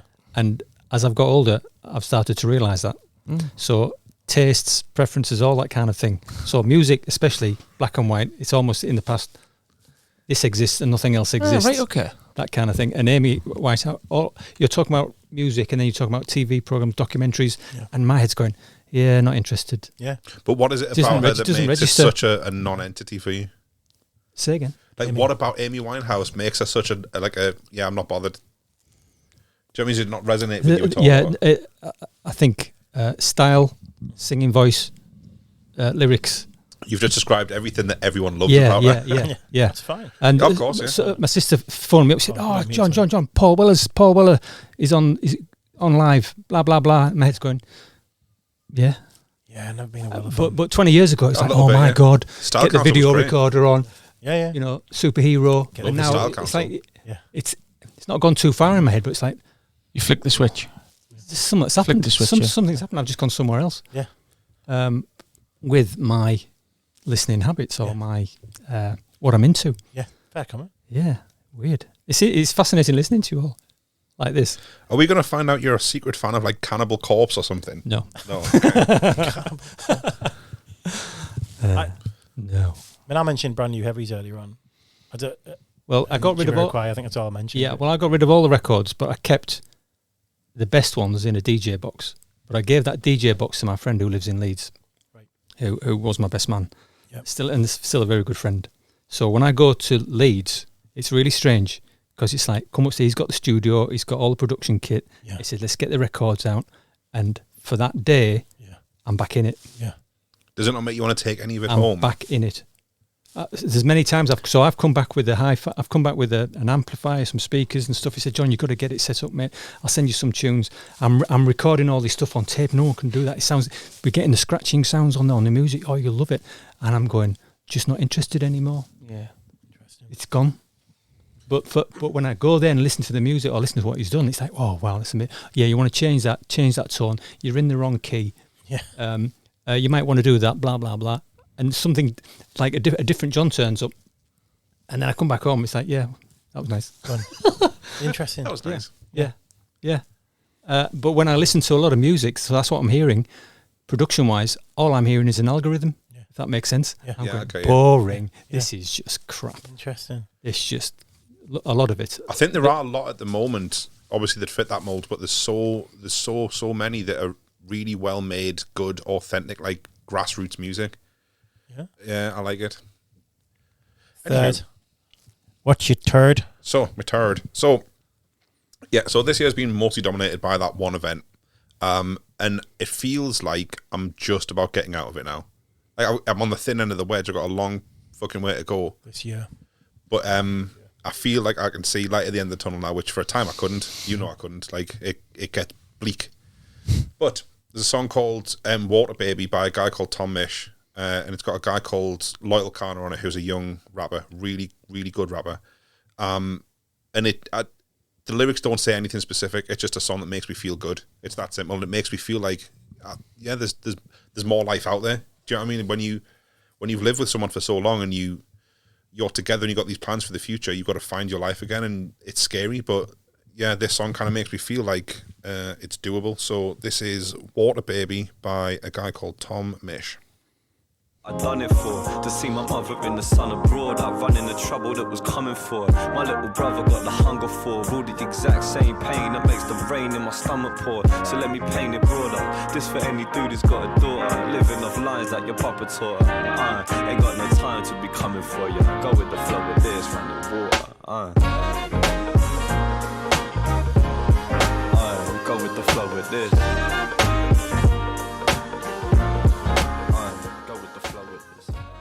Hey, see, Rory, I'm back in the room now. There you go. Is that all right? for you? Yeah, that's just tunes me back in. Nice. Yeah. Yeah. What's he called? Tom Misch. Yeah. I'll put the playlist together. Misch. He's really good. Pure vibes, Like that. pure vibes. Yeah. I like that a lot. It Runs Through Me, movie, Beautiful Escape. It Runs Through Me is one of the best songs I've heard in years. I'm taking singing lessons at the minute, and that's one of the things I'm going to Oh, yeah. learn to sing. Yeah. That's fucking beautiful. I love the vibe on that one. That was Super vibe, well, out of everything so far, so yeah, I for wouldn't me- have thought you'd like yeah, dedicated. Like but the music when it hits me like that, it's the whole body feeling. yeah, well, And absolutely, I'm, yeah, and for I'm sure. there. I'm there then. Mhm. Yeah. Yep. So they're my three. I love it. Yeah. Whole body feeling. Mm. I get that. Yeah. Well, I'm back there and it's like WYBC. It sucks you in. Yeah. WYBC. That fucking the way the beat dropped there was Yeah. fucking lovely, wasn't it? Yeah. So Lovely. since you're back in the room, John, should we do yours now? Go on then. Go on then. So, do you want to explain a little bit about what this is and why this is and why you only have one and what have you? Okay. So yes, I am quite literal. So when Richie said choose 3 songs, my head goes, choose 3 songs? Oh my God, I haven't got 3 songs. You know, what am I choosing? I've got nothing to choose from. Yeah, it gets a bit like that. And when do I actually listen to music? So I this year, I've listened to music in the car, and that's Radio 1. Sorry, Radio 4, bit of chat, and like that past music, just gone there. Radio 1 Extra occasionally. Sundays, Radio 1 Extra, drum and bass, reggae, and it gives me that feeling, and it gives me the memories, and it's a bit of fun for 10, 15 minutes, then I just can't cope anymore. I've got to turn it off. Yeah. I can't cope anymore. Start sweating. Yeah, Got to change this clear. And this is the thing about that energy thing. I love it. So Yeah. if I'm chilling out at home and there's no one in the home, Yeah. then it's right, let's get the speakers on in the kitchen. I like to cook. So when I'm cooking for everybody, I do the food every day. And there's no one in the house, weird. That's when the music, that's when the speakers go on full with the phone, search YouTube. Yeah. But for some reason, I've just really resonated with dub reggae this year. And there's something about it, it just puts me in that place where, yes, I can listen to that for the next hour and a half and I don't have to take it seriously. And it just, it's a mellow vibe. And it feels like it's old, which it is old. Yeah. But that's part of it. So Well, yeah, so the yes. playlist you sent me goes from 75 to 82, which means in 3 years, this will be 50 years old. there you go. So, yeah. There you go. Wow. Yeah, so this is a long playlist, and I'll just play the first song off it. So this is Golden Era Dub Reggae. Do it. Super.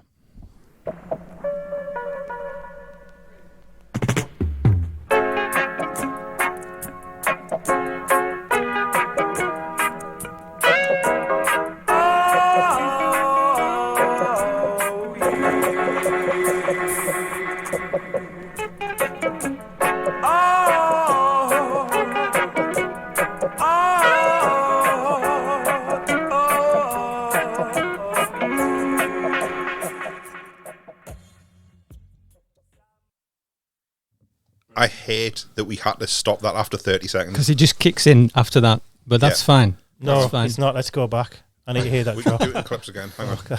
But for me, it's the feeling. It's all part of a long mix, isn't it? Yeah, it's an Is hour that and a right? half, yeah. It's an hour and a half mix. I'm going to definitely slap that on this week. Oh, that's dirty. I'm a big fan of bass. It's a big dirty fan. I used to sit in bass bins in rave clubs that just fart in the way you're going to. I love it. That's glorious, that. Yeah. So I can listen to house music. I really like house music as well. But it gets me too hyped up and I can't cope. I've got to turn it off. What does hyped up John Lee look like? I know, yeah. You don't want to know.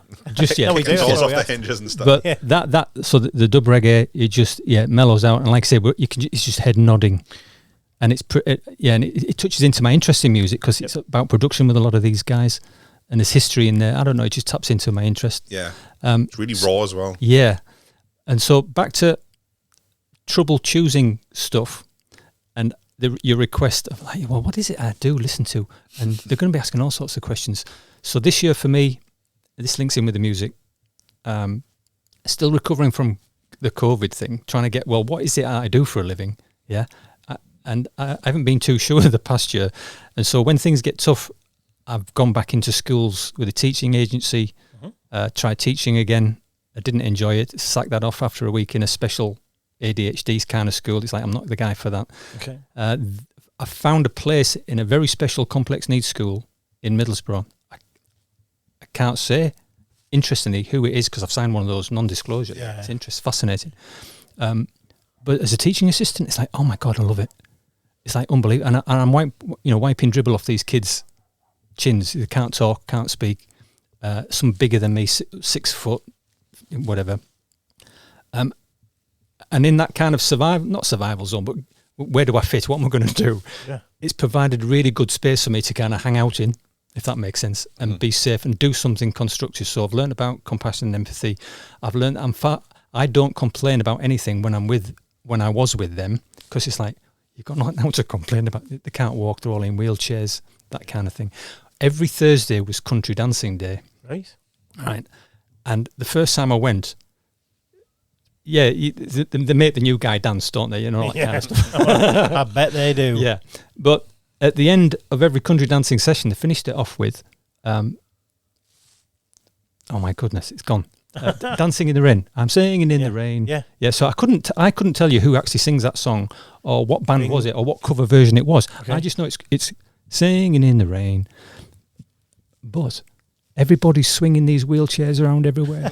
Everyone's got their hands up like some mad rave. Everyone's so thankful. It's like such an emotional experience. So the first time I was there, I was like, oh my God, what's going on? This emotion. And I'm holding back the tears as the only guy in the room. Yeah. The only adult man in the room. You know, real female centric. And I left going, that's just unbelievable. It's like the week was never complete unless I'd done country dancing on a Thursday. Oh, that's great. You know, phone the agency, make sure I'm there on a Thursday.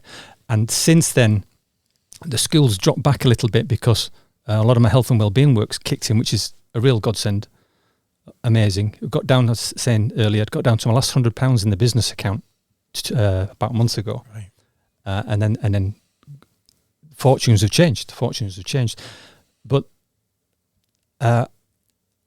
so therapeutic, that song, Singing in the Rain, but I wouldn't go out and buy it. Yep. If I listened to it again, it would trigger those emotions of seeing those kids swinging around. Time and place. Yeah, time and place. So that has also been a tune that I didn't pick to play, but for me, just recognising it as part of my therapeutic recovery through the year. And I'd recommend anybody, so I'm going to say anyone with PTSD, which is not me at all, but I reckon police, firemen, people, frontline support workers should, if they are suffering from trauma, and is to go to a school like that and get into a class like the country dancing and feel that emotion, because it will help your healing process for a man, because it's just so not normal for men to experience that amount of love in the room, if that makes sense. Yeah. So for music wise, reggae for chilling out at home. Help people open up so they can open up to themselves as well. Yeah, absolutely. Reflect it back over. Just to think that, you know, you were there in this little room in a school in Middlesbrough in that moment, and that's going on, and that's just happening in Borough somewhere during the day, and just this joyous moment for these kids who are complex needs. Absolutely. And unbelievable. That's so taught me a lot, opened the heart up, that kind of thing. I love that. I got a lot of that. My mum used to run nursing homes her whole life. Yeah. So from being like 7, 8 years old, after school we'd go to the nursing home and just wait till my mum would finish and come home. So like we just hung out there and got to know all the people and lived there for a bit. Like, it's eye opening. It's great beauty project. I mean, they use music in I say dementia treatment, but it's sort of like using these film as well. But music and dementia, like playing old songs, obviously can bring those memories back, and then suddenly you can find that sometimes the reaction with older people who are experiencing some form of dementia is that they're completely cognizant for a while they're having that. It takes their mind completely back to that moment. There was that one of the guy, he had Alzheimer's or dementia or something, but he could still play the piano. He still remembered the music. What? Yeah. See, that's the it was on brain the BBC. doing I think some odd shit, isn't it? It was really, he loved this composer. Yeah. And the composer got in touch with him and they played a song together and stuff. It's brilliant. So those connections in the brain are still there, but you have to dig out and find out what's going on there. Absolutely. Yeah. I'm not expert, but it's probably because music's such a big stimulant. Yeah. Yeah, absolutely, yeah. It really is. I mean, it literally changes your chemistry. I mean, you have emotional responses, which is what we're talking about. Yeah. And music. Music, I think, we often think of it as a young person's thing. Right. Do you know what I mean? I don't know if you're the same, but I never think of my nana just sat there listening to, putting on some music and just vibing out. One of the things I have enjoyed in life when I used to be a community worker and with family and stuff is like when I was old enough to, it's usually about your late 20s, for me, I started to develop empathy properly. Mm-hmm. And I just realised that, holy shit, I was speaking to a 90-year-old, say, and I was like, Christ, like you were around at this particular moment. You were around shortly after Titanic sunk. Yeah. And you've seen the world change from that to now, and now you're using a mobile phone and texting people. Can you imagine how much of a like, head fuck it would be to have seen everything since like the Wright brothers and the state of the world now? Absolutely So insane. that scene in Shawshank Redemption, Yeah. where the old man Brooks, Yep. he was the librarian, and he went in when he was like 20, and he came out when he was in his 90s, and he just didn't understand the world anymore. Yeah. Yeah. Holy shit. Yeah, but yeah. So many good things. Speaking of music, can do. So many good I've things. got a story that'll make you cry if you're ready for it. Is this some sort of like a challenge? No, Is no. it the Rory crying? No, it's not going to be challenge? me that cries. It might be me that cries, but anyway. So my grandma and granddad, my paternal grandma and granddad, like, they... Hang on a sec. Your paternal grandma. Yeah, on my dad's side. Yeah. Okay. Yeah. He got very unwell towards the end, really unwell. And he was always one of those old boys that, like, he never left the house without his suit on. Suit, polished shoes, that kind of thing. Really, like, proud, confident guy. And a lot of that went in the way in the end. And I think he was in and out of hospital a lot. And they both knew it was going. He was done, essentially. He didn't have long left. And he was at home at this time. So they both, my grandma and granddad both had armchairs next to each other. So they put on one of the CDs they used to listen to when they were courting and held hands. Courting. And that was it. Yeah. He didn't go right then. I think she managed to put him to bed, but they had one last moment. Like, yeah, great. Fuck yes. Fucking great. Love that. Oh man, I could only be so lucky. What did they play? I don't know. I think she used to listen to things like Perry Como and stuff. I don't know exactly which song, but I thought you were going to say, you said, oh, you should be so lucky. And I was like, is that what he meant? Is that what the song was? No, it wasn't Kylie. Kylie fucking Minogue. No, it wasn't Kylie. No. Perry Como. Yeah, I wish I knew what song it was, actually. I never thought about that, but yeah. Yes. That's another thing, isn't it? What music would you like to, what would be the last song you'd like to hear before you died? I know, yeah. Holy shit. And that's another podcast. Isn't it, Jeff? Yes, fucking hell, getting Isn't it? deep. Getting very... Speaking of getting deep, who's going next? It's got to be Matt. Yep. Got to be. I'm dying because we don't know each other's songs. So this has all been like total. Well, it's candy. It's if you want me to describe my year, and you want me to be brutally honest, draining. Yeah. Like in May next year, it'll be 2 years since my life was turned upside down, and it's still upside down, and it's still not progressing well.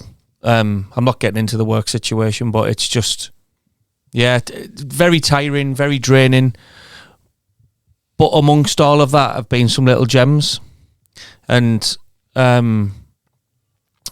met someone who's completely out the blue when I wasn't looking, wasn't ready, doing a first aid mental health talk. And she got in touch, well done, I thought you were dead brave, blah, blah, blah, all that. And then it's completely out the blue. But beautiful. But yeah, it's been tougher rather than anything really, and without boring everyone to tears about what's gone on and what isn't going on, and it's just needs to end. And not I'm not going off on cliff, I'm not doing nothing stupid, don't worry. I'm not doing I meant Oh my god. Fucking trigger warning. I knew what you're talking about, but I didn't. That didn't land with me that way. Yeah. Well, I said it. I thought, but it does need. It just needs to end for me because I need to. I feel like my shoulders are constantly slumped, and I've got the world sat on my shoulders, and it's not nice. You've got a life to get on with, and it's preventing you. I have. To be. It is what it is. It is what it is. A great thing before. Sorry. No, I was going to say, like, you've done all the right things. I think to sum up quickly, like, you've kept in touch, you've stayed in touch with friends, you've shared when you needed to, you've reached out when you needed to, you've shown all the signs of a man who knows what works for you and how to best manage your mental health and well-being, and like, fucking hats off to you. And yeah, sometimes it's been one step back as well, but that's how it is. That's how fucking life is. Do you know what I mean? It's like, good on you, man. Like, thank you. Yeah, I was going to say I heard a great thing, and it was and I'd never thought of it in these terms before. And it's not an inspirational quote, but someone this thing on Instagram story, but like it's all all well and good being strong and dealing with things. I don't want to have to be strong anymore. Yeah. Do you know what I'm saying? Like, Let it go. I want to just be chill again. Like, I know I can get through it, but I'd rather not have to feel like that anymore. I said to my partner today, I said, this can't go on. Like, I cannot keep living my life like this. And, you know, but I know there's a light at the end of the tunnel, and I'm trying to do the right things. I'm manifesting things that are positive. Richie will account for this.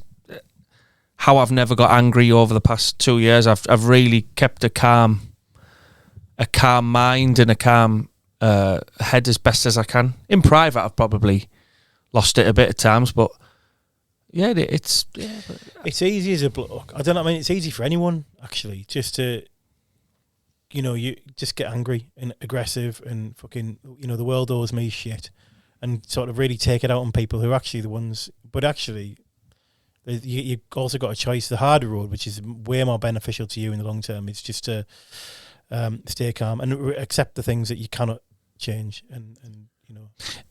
And I'll say to you, Rory, you have to listen to a bit of your story there. Honestly, I know I have been in like dire straits. And last Christmas, I don't mind saying it, last Christmas I went up the hills on my birthday and contemplated doing myself in. Yeah. And badly timed that joke. What did you shout? I said, were you the drummer? Fuck off, Richie. Just as he said, I fucking can't believe I threw that in. Oh, it doesn't matter. But you've got to make a crack of it, because if you don't, if you sit here moping, I'm just going to kill myself. You need to make a joke of things sometimes. But, you know, from where I was last Christmas and the next day going into my place of work and begging for help. And then by March, this new person's popped in my life. Great. That's like, what's happened to you?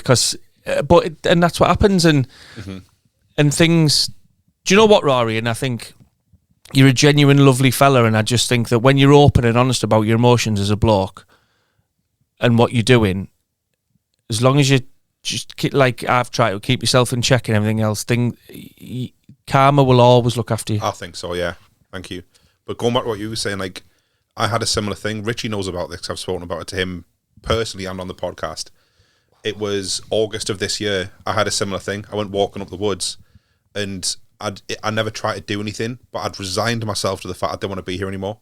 And that, I've said to people, I nearly did something because that's close enough.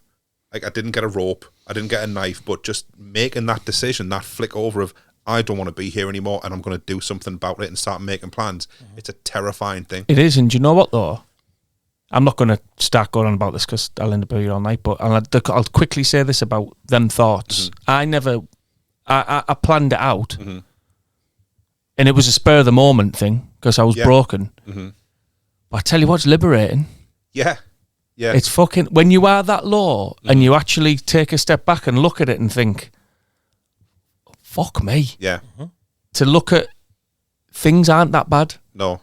And I think when you do flip out that side of it, like, and when things are bad now, I always, my motto to myself is I will never, ever let anyone get me to that position again. Yeah, I get you. And when I say anyone, the big one's myself, because you let yourself get there. Yeah. And it is liberating in a way. And I won't go on about that, but because that's, you can go off and talk about that forever. But I mean, all three of you described difficult years. You know, John mentioned there about business being down last £100 and stuff. And it's like, the way I would always put it across someone is just, especially in the context of things could be a shit load worse. Like, imagine those things happening to you that have happened without any of the supports that you've got, whether it's from friends, whether it's from family, whether it's other things you've prepared for, you know, in case of eventualities or things like that happening. If you were by yourself and you had no resource and you were spiraling down, just how much worse it could be. I've been there. It can get a lot worse. And actually, sometimes having had those experiences is essential. Yeah. For being able to deal with those things better. You can come out of it two ways, can't you? I mean, you can come out of it with the worst happening. You can come out of it kind of somewhere in the middle where it drags on for a long time and you're on a roller coaster of emotion and support and whatever it could be, job affected and all that. And then you can have the other way, you as Matt always says, flip that coin and go and look at it that way, like reflect and go, right, hang on a second, like, and then set your intentions, start to put the right vibes out there towards other people and see what comes back from the universe, basically. I don't think you can force that, though. No. That's something I'll say. You have to be ready. You have to be ready. You absolutely have to be like, it's all right, me strapping on my trainers, I'm going to go for a run. I mean, I'm not going for a run massive, but like, yeah, I can go to the gym, but it's in your mind. Yeah. But if what the fuck, you, Jesus Christ. He's had a beer. I know, do you know what I mean? But yeah, a lot of people say you've got to want it enough. And I know we've spoke about this in the last podcast as well. You've got to want it enough. It's a matter of wanting it. And I think it's absolute horseshit. Yep. Like, it's got its place. Of course it has its place. But you have to be ready. Like, you have to sometimes let these things run their course. So when you're struggling to, like... For sure. When your thoughts are so dark that it wakes you up at 3 a.m, you're crying and being sick, like, how are you going to then, like, have a nice attitude to go to the gym? Yeah, you can't do it. Sometimes getting your one foot out of bed is about the most you can do. I take the small victories as they come. The small victories. Brushing my teeth and We've talked about this before, Rory, and it's like... You know, everyone's got their place, everyone's got their story, and actually, like I said, those places, anything forward is forward at the end of the day. Yeah, but like, going back to what you were saying about, imagine you didn't have those supports. I used to live in Hampshire on my own, in a little tiny studio flat. My flat was as big as this room, literally. The bed was over there, the kitchen was over there, and then the toilet was in a little separate thing. There was a time when I went through the same thing, but I didn't tell anyone, and I was manic in this flat on my own. I was just wandering around like, what the fuck's going on? But this time, as soon as I felt like that, I called my mum, I called my friends, I called the doctor, I called the crisis team, I called everybody and told them exactly how I felt. And it's not been easy, not by any stretch, but it's been a damn sight easier than it would have been. I'm eternally obsessed with that first step is the hardest. First of all, recognizing there's something going on. We're talking about mental health thing. We're talking about breakdowns. We're talking about kind of like feeling like the world's on top of you and whatever's going on, whether it's financial, whether it's a relationship, whether it's like your house situation, whether it's... Could be, for some people have different levels of trauma going on, but accepting you've got a problem and then reaching out for it, that is like two of the biggest, hardest steps, because you'll feel like a failure, you've got all the shame that goes along with it. But you know what? In that moment is you take that step, just that first step, half that weight is gone. And to anyone listening who's going through it, when you reach out, like, that first feeling of like ringing up, speaking to an assessment for a counselling, whatever it could be, speaking to your GP, it's like, fuck, you just let go of something which is you've been letting hang on. That can be someone's journey, some of the most important. Most important bit. So I was really vocal about mine. I would talk about it on my stuff, my group on Facebook. I would talk about it as openly as I could for two reasons. One, a lot of people don't talk about the fact they've been suicidal and going through it until after the fact. I was in a dark place. Now look how good I am. Nobody talks about it while they're going through it. Yeah. But that was the secondary thing. That was a nice bonus. The real reason I did it is because it helped me to not make it feel like a dirty secret. Yep. To tell people, like, this is what I'm going through. Yeah, it's normal. It's fucking awful. Yeah. But, I used to work, not work. I did some volunteering for Samaritans. Again, in the past. Didn't do it for too long. In fact, the training was longer than I was able to stick it out. I couldn't handle the nighttime shifts with young children at the time, that kind of thing. But yeah, this being allowed to say whatever you want, and then being reassured that your thoughts are actually quite not I'm not saying normal, but they're being listened to and acknowledged, that you're not going crazy. It's not a bad thing to be thinking like this, and reaching out. 100%. Reaching out is the thing to do. So to anyone listening who might be going through something, I know we're coming up to Christmas, who has been going through something, who in the future might go through something, we have all been through it ourselves for the most part. So if you talk to one of us, all you're going to get is empathy. You're not going to get judgment. You're not going to get talked down to or lectured. And I acknowledge it might be scary to let your guard down, and it's okay to say it's okay not to be okay. Talk to us. Yep. That stigma weighs heavy on a lot of people, and it's a really scary boundary to step over. And I acknowledge that. Someone can go on your Find the Light Facebook group and just type in, I'm really struggling. Yeah. I'm new to this group. Sorry. Yeah. I'm really struggling. What should I do? Yeah. And that would be it. That would be enough that would be it. And then then you can DM, and there's just a supportive. Like, it's just man can, like, there's groups out there. And I was talking about this before. like, we were forced to go onto Facebook. It was an in-person group at first. Yeah, it was. We were forced to go onto Facebook, but I like that now because it's so immediate. If Yeah. someone needs help, search, done, in like 30 seconds, they can get hold of you. Yeah. I like that. I mean, when people are ready, you said about when people are ready to do it, people want to get support, they need to know where to go. And right now the situation is that you've got your GP will depending on the GP, but the GP probably might speak to you about a course of tablets, which isn't necessarily a terrible thing, but that can help stabilise. They'll refer you to counselling, and even that initial assessment. If you're lucky. No, I mean, there's a waiting list, but that same service are offering a whole range of like group stuff and well-being, Oh, right, yeah. like Okay, referrals, and there's mental health coaches in GPs now and mental health practitioners. Things are getting better, but there's also, like I said, the Borough Can website, there's the Met Gateway website, there's the Middlesbrough Matters. Or you can go on there and just find a whole plethora of like different activities and just reach out. But like, so in Middlesbrough, there's Borough Can and a couple others. Andy's Man Club. Andy's Man Club. In Redcar, there's Walk and Talk. Walk and Talk, Gareth's Walk and Talk. There's Walk and Talk's a great one. The Beach Good Vibes meditation group. There's my group, Find the Light. There's Back. You need some. Matt needs a physiotherapy. There's also physiotherapy. There's physiotherapy groups in Redcar.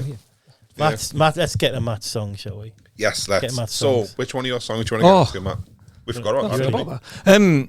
Well, so you asked me to pick three songs that epitomise my year. Yeah.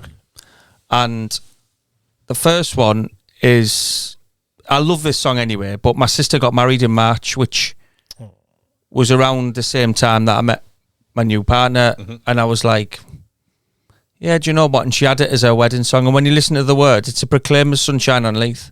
I fucking love that. And when you listen to the first words of it, the song, my heart was broken. You saw it, you cleaned it, you touched it, you saved it. Oh, nice. Yeah. And so she had it as her wedding song, and I love that song so much. And it just reminds me of probably the first event since everything has happened that I thought, fucking nice one. Those moments are golden, aren't they? Yeah. Great choice. Right, Sunshine on Leith by the Proclaimers.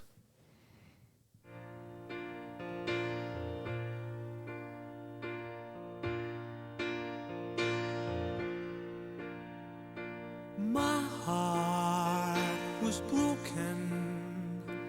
My heart was broken.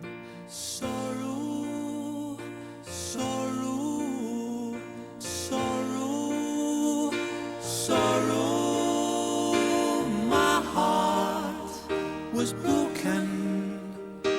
My heart was broken.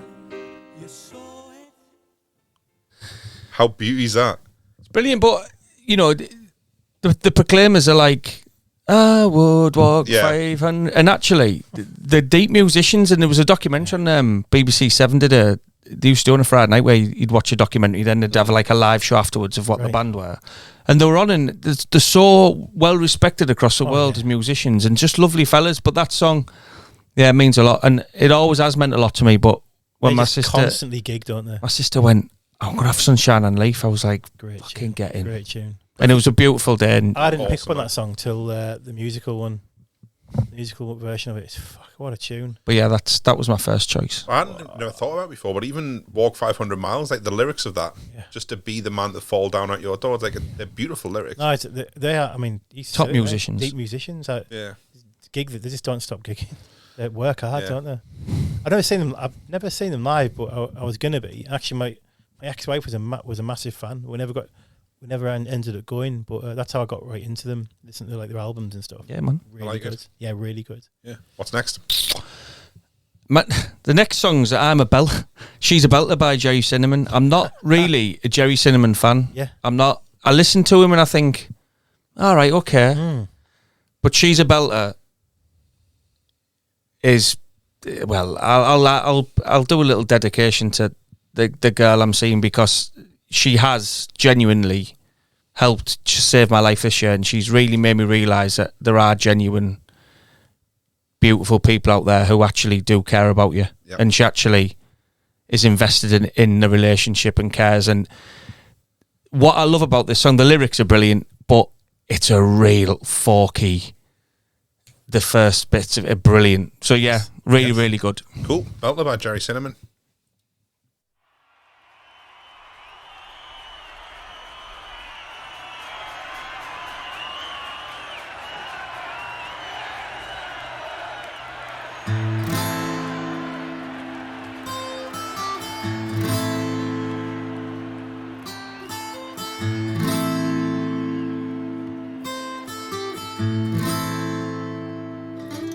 She is a builder, different from the rest. Diamonds on her finger and she always looks her best. She is a gangster with 100 mile stare. When she walks, her feet don't touch a floor. She is a builder. That's great. I'd never heard that before, but that's cracking. Well, it kicks off after that, and it's like a real. Yeah. She is a belter. Yeah, so that's why. Because I've tried to pick songs for the happy things that have gone on this year, because I could sit here and play fucking End Your All Night, couldn't I? Fucking more. But Did well, I'd message you about fucking Adele. No, the Enya Orinoco Flow versus what was it? Was it Prodigy? I think I so. sent you. Yeah, Was it, yeah. And I found it on YouTube, didn't I? You said yeah. I found a version of Orinoco Flow Brilliant. where you can absolutely kick off. I to can't it. listen to Orinoco Flow anymore. Have you ever seen Okay. Girl with a Dragon Tattoo?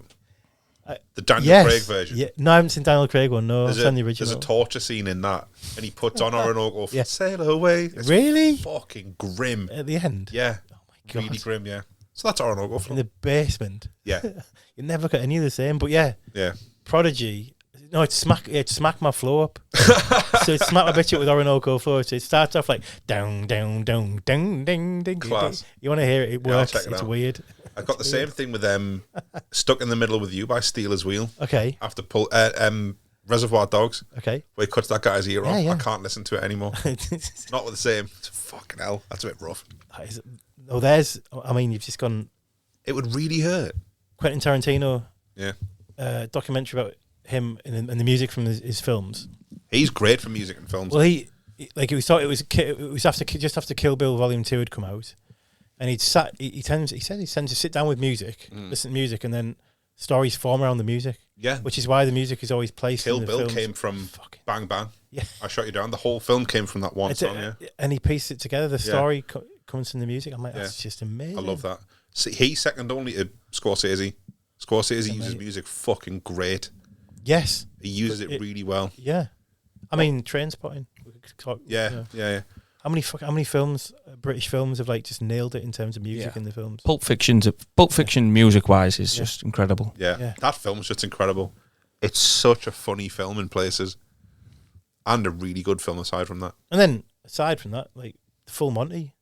Yes, of course, Richie. Yeah. Hot chocolate. Yeah. Yeah. I mean, Hot chocolate. you can't listen to that song without thinking of Full Monty, can you? No. Definitely not. That could be a whole other podcast. Which film has the best songs? I think it's Dirty Dancing. I'm not kidding. Well, it's got Otis Redding, Marvin Gaye, Curtis Mayfield, Solomon Burke. Definitely. So it's great. It's one of the best-selling music soundtracks of all time. That. Yeah. The film's horrific. I like the film, and No, I'm not going to lie. Why do this? What's that saying? Patrick Swayze. I can tell you a story now. So I've always liked getting like things signed for people's like Christmas presents and birthday presents and shit. Right. And at the very inception of social media, people were kind of receptive to it. So I got a few like, oh, if I send you this, would you mind signing it and sending it back? Get the fuck. Yeah, I had a few. And I sent one to Patrick Swayze trying to get some time from my mum. I didn't realise he'd been dead for a year. Oh, never. I was messaging his Facebook page like, are you not replying? Oh no. I'm such shit. a big fan. I didn't realise you were dead. I'm sure there was some footage of interviewing him on a golf cart, like I don't know, obviously on a golf course somewhere not long before he died. I think it was like a documentary about it, but no, I like it. What do you call it when you sort of what do people call it? There's a term, isn't there? Like music you like, but you're sort of shameful about it. What's it? Guilty pleasure. Guilty pleasure. But I don't have any of that shit I'm way anymore. past caring. Take that. Oh yeah.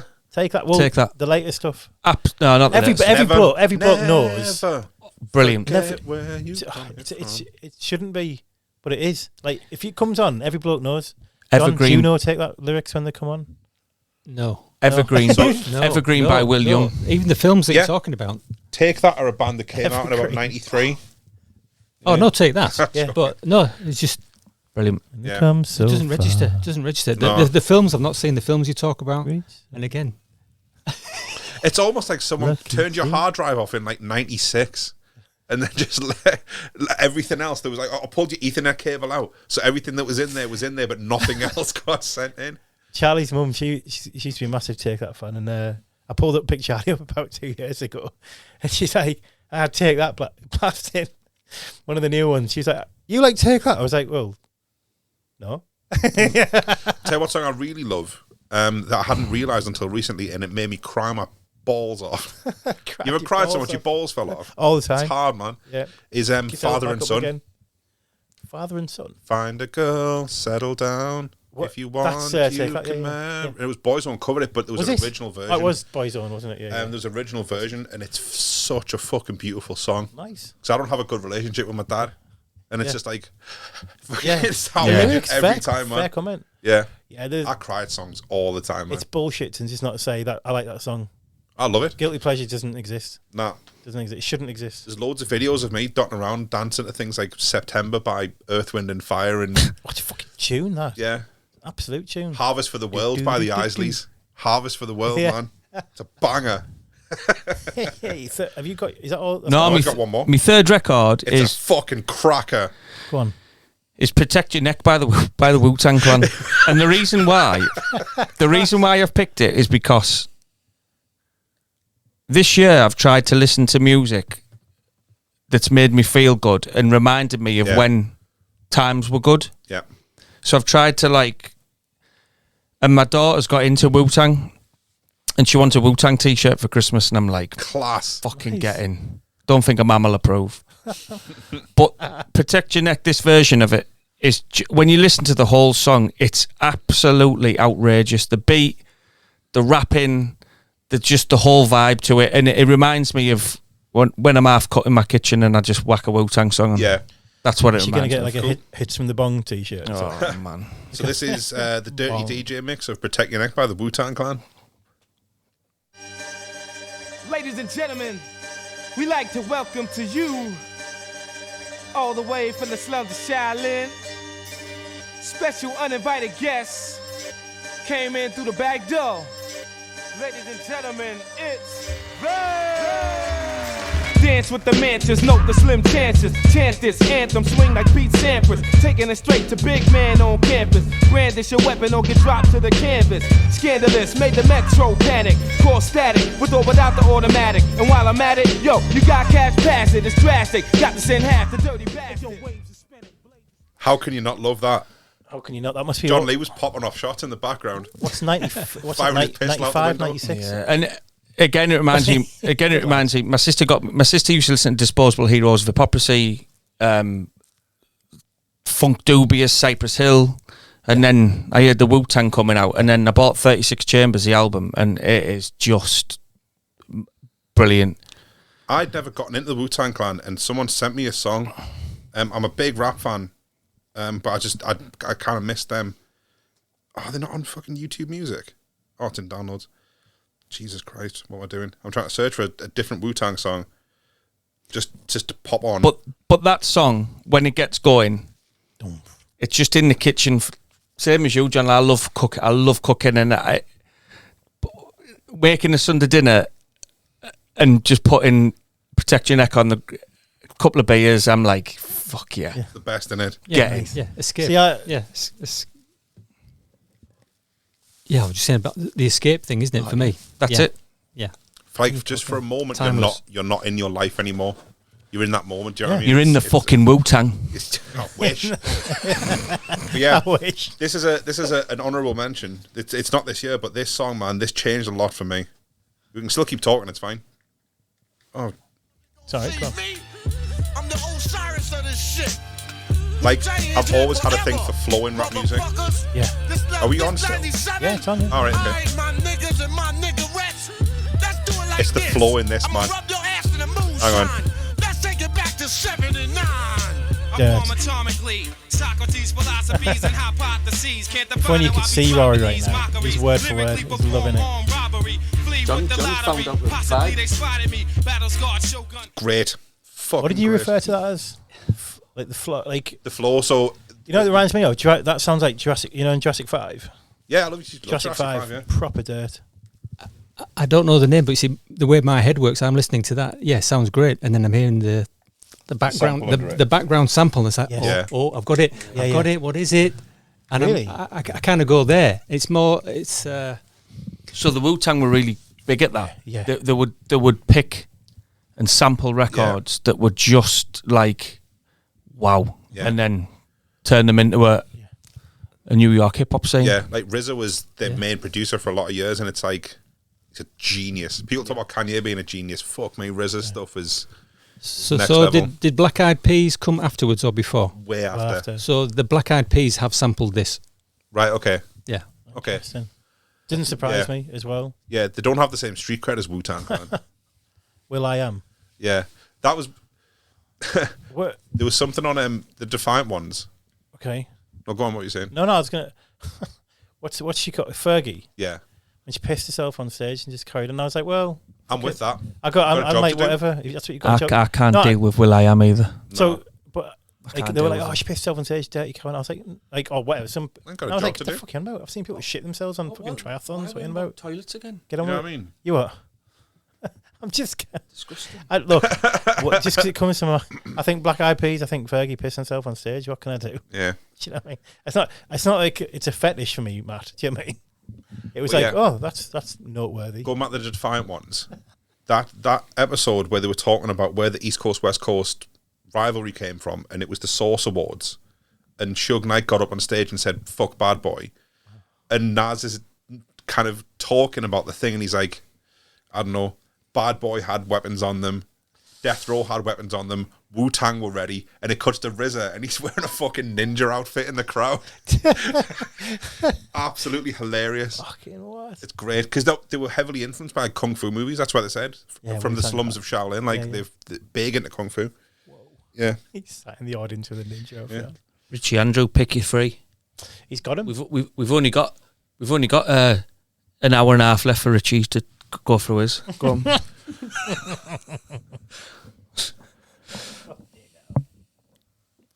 He's savage. yeah.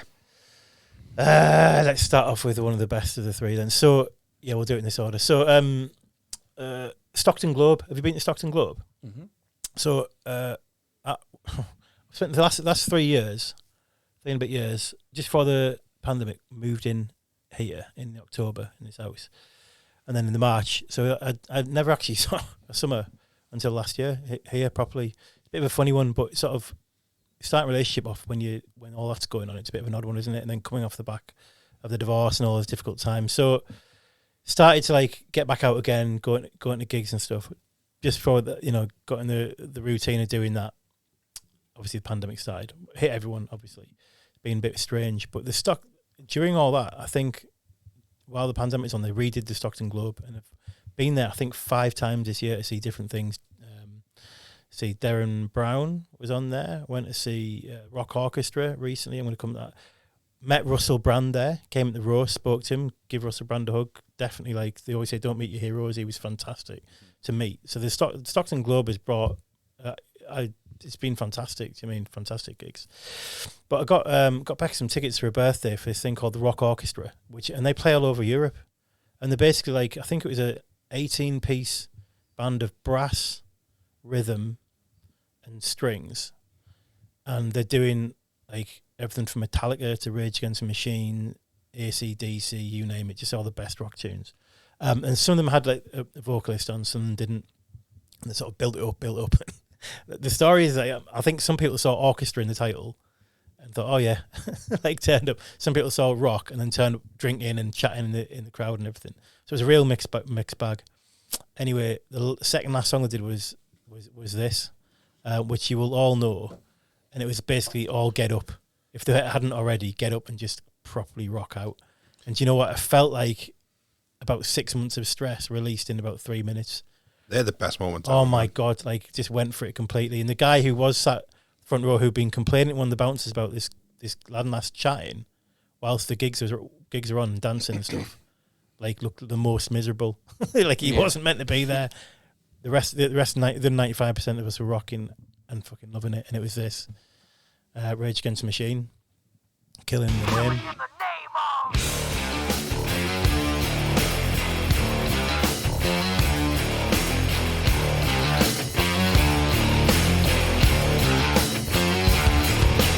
Some of those that work forces are the same that burn crosses. Some of those that work forces are the same that burn crosses. Some of those that work forces are the same that burn crosses. Do you know what that song's about? I certainly do. So the LA riots that kicks off, and it's about basically police forces. I mean, it's saying, you know, some of those that hold office, as in like police forces, are the same that burn crosses, as in racist Ku Klux Klan, and it's basically kicking off about the racism from the police. And he specifically talks to them. When it went number one with Rage Against the X Factor, there's an interview with them, and they did it live and did it live on radio too, and promised they wouldn't swear. Did swear, obviously, because Rage Against. One comment I think on YouTube said, you know, you told them not to, and they did.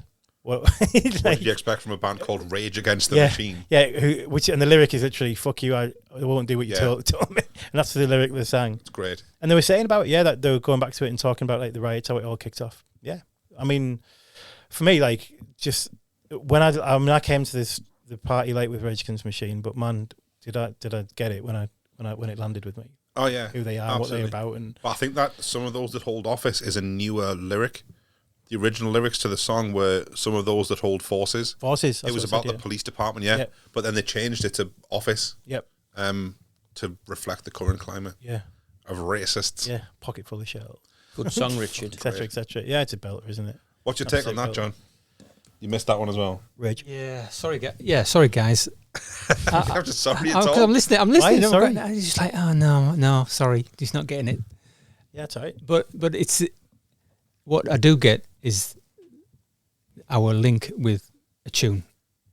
So we're getting the feeling, we're getting the release, we're getting some kind of healing from it, whatever it might be. You know, even four blokes together, and the subjects are bounded from the love of a new relationship, suicide, and everything in between, and opening up. And it doesn't matter what style of music it is, as long as we get it.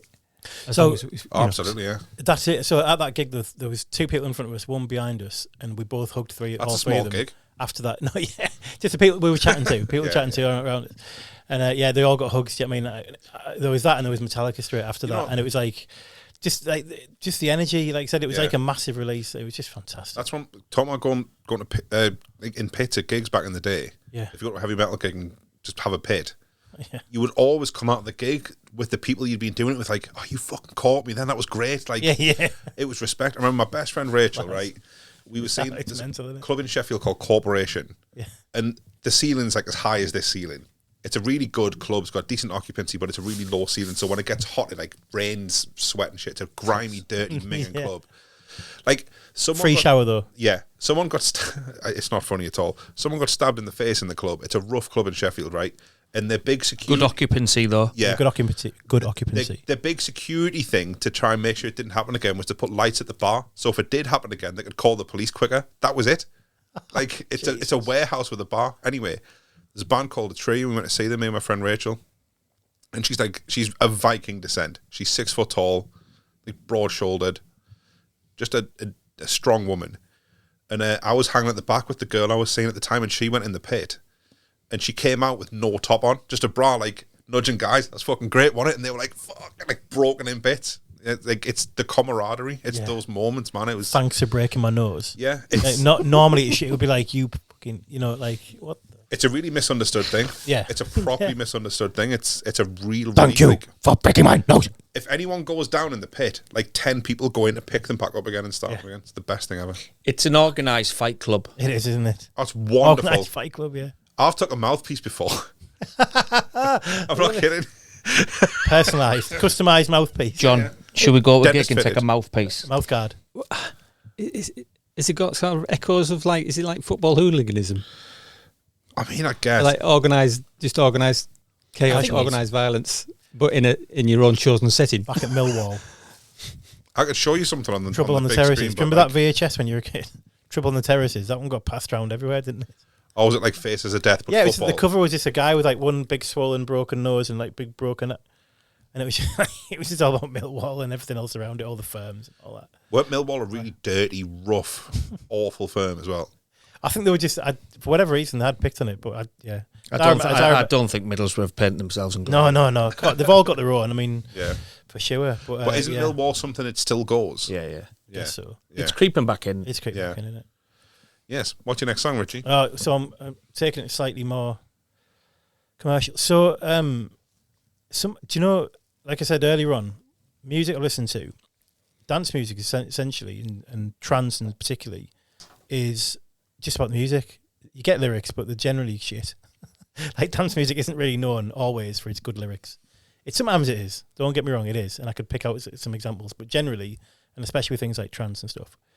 Second half of my life, I started to take notice of lyrics. Like you said, you start to go back over the old songs and go, "Holy shit!" Like those lyrics mean so much that I couldn't appreciate then. That I do Context appreciate. is a really valuable thing. It really is, and maturity as well, I guess. Yeah. But context, really, it is that, isn't it? It's experience and maturity. So I notice now when I hear music lyrics written in a way which I think is clever as well. Like it wraps around the music perfectly. It's not forced. It just goes real nice. And then I know what I like. And then so when I first started to get with Bex, and actually we went to Middlesbrough's one big weekend with friends actually. And actually, that's where we started to flirt a little bit and stuff as well. A bit naughty, but anyway, that's another story. But it did. That's how it went. Anyway, one of the bands that were on there, singers on there is a Norwegian lass called Sigrid, and she was this song is called "Bad Life." Okay. And it sounds like it should be a bad song, really, but when you listen to the lyrics, it's fucking beautiful. I listened to it in the car on the way over, and it's lovely. It's actually Sigrid with "Bring Me the Horizon," who were decent sort of commercial metal band, basically. Yeah. Probably not commercial, but yeah. So Bad Life, and both me and my partner absolutely love it. Yep. Probably pretty much selected it as a song we might sing on karaoke. Nice. At our wedding celebration Let's next do it. year. So here we go. So tonight I'll go to war with me, 'cause I'm my own worst enemy, and I don't wanna fight anymore. When the world is on your shoulders, and the weight of your own heart is too much to bear, well I know that you're afraid things will always be this way. It's just a bad day, not a bad life, and I know it feels so Cracking. Absolutely cracking that. It is a good tune. We went to see her live at Manchester Apollo about 2 weeks ago, all standing. Fucking beauty. Great atmosphere. Totally mixed bag. Young, old. It was beauty. But she did it as an a cappella with just a piano. Nice. And it was, that's actually the best version I've heard of it, the a cappella she did live. It was beautiful. And it's that version. I mean, don't get me wrong, like sounds great with the guitars and all that as well. But yeah, the lyrics to that, fucking beauty. Yeah. I had a run-in with the lead singer of Bring Me the Horizon in Middlesbrough.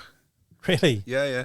Back in the day, they were supporting Lost Prophets. Right. At the Empire Town Hall, one of them. Yeah. And they came in the corner house. Because Bring Me just had a little band at the time. So they came in the corner house afterwards. And he was mortal. He was on something. I don't know. I mean, I think he's had a long-standing history with drugs and alcohol, but that's, it's nothing to do with me. And it's rock and roll. He was so arrogant and swaggery, he spat at me. Oh, no. And I was like, you fucking what? Bring me the phlegm. I was raging. But I was a soft shite, so I didn't do anything about it. Like, you should have took him into a mosh pit. Oh, man. He'd be thanking you for it. Yeah. But, like, for years, I held on to that grudge. Years. No way. Yeah. But then I think, like, dude, if I was 18 and famous and rich and talented, I'd have been a problem. Like, I'd have been a problem. I'd be full of anything that people would have given me. Like, like drugs aren't my thing, but if I was in that lifestyle, like, I would have had all of it, all the money. I'd be kicking puppies down wells and all sorts. Like, I'd be an issue. I'd be a problem puppies. child. All of them. Not puppies. Can't do that. Yeah. I've got like that same thing. When we were at the Apollo there, like we both knew the lyrics. We were both singing it. We were both just like high as a kite kind of off just the moment. Do you know what I mean? It was amazing. Mhm. And that's, I mean, you can't buy it. The same atmosphere, it was just class. Mhm. And then we met them afterwards, actually, hung about for a little bit afterwards, and drummer came out and I was chatting to him about playing at Glastonbury. Nice. I was like, what's like fucking playing at Glastonbury? So I was chatting to him about that for 10 minutes. Terrifying, basically. Cameras all on you and all that kind of stuff. As you'd expect. As you'd expect, really good conversation. And essentially, because it's her song, she writes them. She's a great songwriter, and but they're just like session artists to go with her, basically. Right, okay. So, cool. But it's the same band everywhere they go all over the world. And then she came out and said, hello, and she's lovely. And so, Great. big fan of Sigrid. I think her lyrics awesome. Yeah. Music as well, a lot. Cool. Going back to your last song, the Rage Against the Machine from the Rock Orchestra. Yeah. There's a group they're largely online, and they do tour, but they're called Brass Against. Brass Against? Yeah. Oh, I like and Brass they're a Rage Against, Against the Machine orchestral band. Right. They're fucking great. Yeah. They're really good. That's emerged. I've seen Pete Tong do the live thing, and I've seen, no, I haven't. I was meant to see Pete Tong at a cancelled gig, pandemic, but I did see the Hacienda live orchestra. Yeah. I at like the Royal Albert Hall, no less. Awesome. And then Graham Park's, at the level we were on, as we were walking out from our seats, there was a gig going on in one of the rooms. It was like, first 300 people can come in here. Graham Park's, nice. He's playing live. Awesome. And we went and just partied for an hour in there with like the old Hacienda. When it's used DJs. well, I love orchestral sections in groups. Bring Me the Horizon did one in. They did one of the biggest ones at the Royal Albert Hall. It was for the Teenage Cancer Trust. Really? Yeah, with a full orchestra. It was blinding. Sounds like a rabbit hole I need to go down. Check it out. I'll send you a few later. Yeah. Caught the last two songs of them at the One Big Weekend as well. They run just before Sigrid, funny enough, as well. I did a big weekend. It was really good. So I took this whole 3 songs, 3 different styles thing really quite seriously as well. And just no one said 3 different styles. No, they didn't actually. No, you just interpreted it as. That's just the way I interpreted it. Yeah. I was like, I wanted to go broad basically. So because you could go on and on, couldn't you? Yeah. Well, it's interesting. You've helped me reflect on my own simplistic style of listening to tunes this year, because you've all talked about the lyrics. Yeah. And I thought, hang on a minute. And I don't, in the past, never listened to any lyrics. So I don't know I don't think I know the lyrics to many songs at all. I'll know the tune. Yeah. I can get into the tune if I'm in the room. But actually the dub reggae and the lyrics in the dub reggae, there's not a lot of them, but they're quite spiritual. Mm-hmm. Yeah. My life is actually it's it did make a big shift. It's where I let things go. Yeah. And focus on another thing. But yeah, the dub reggae, and it's like love of something bigger. Mm-hmm. And that's, just as you guys are chatting about that, it's just like, I am listening. A lot of reggae is quite religiously. Yeah, very much so, as well. Yeah, definitely. Yeah, I mean, there's a spiritual element to it. Huge. It's about 3/4 of Bob Marley songs. He's singing about God and like. I've not really explored reggae much. It's not really a thing. I love Bob Marley, but I think everyone loves Bob Marley. Yeah, I've got a Peter Tosh album. Yeah, I don't know who that is. He was a lad from down the road. He was in the Wailers. The dubs reggae stuff is when you listen to Ian Brown from Stone Roses and people like that.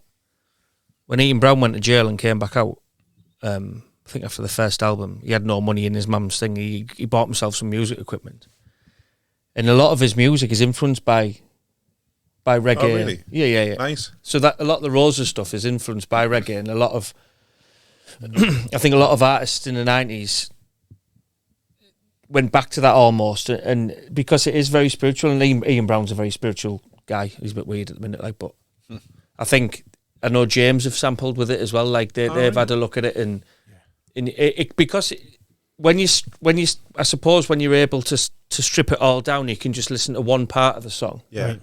The guitar or the drum. Reggae forms part of every music, and it's probably the most underrated music to influence every song.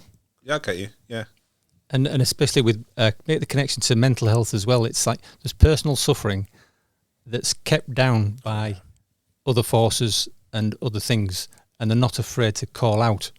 Yeah, a little bit, but always reference to the higher. Yeah, always reference to the higher, and we'll get through. Well, that was the one thing I got from Bob Marley when I was listening to him, as you do as a teenager. I don't know why, but it's like everything.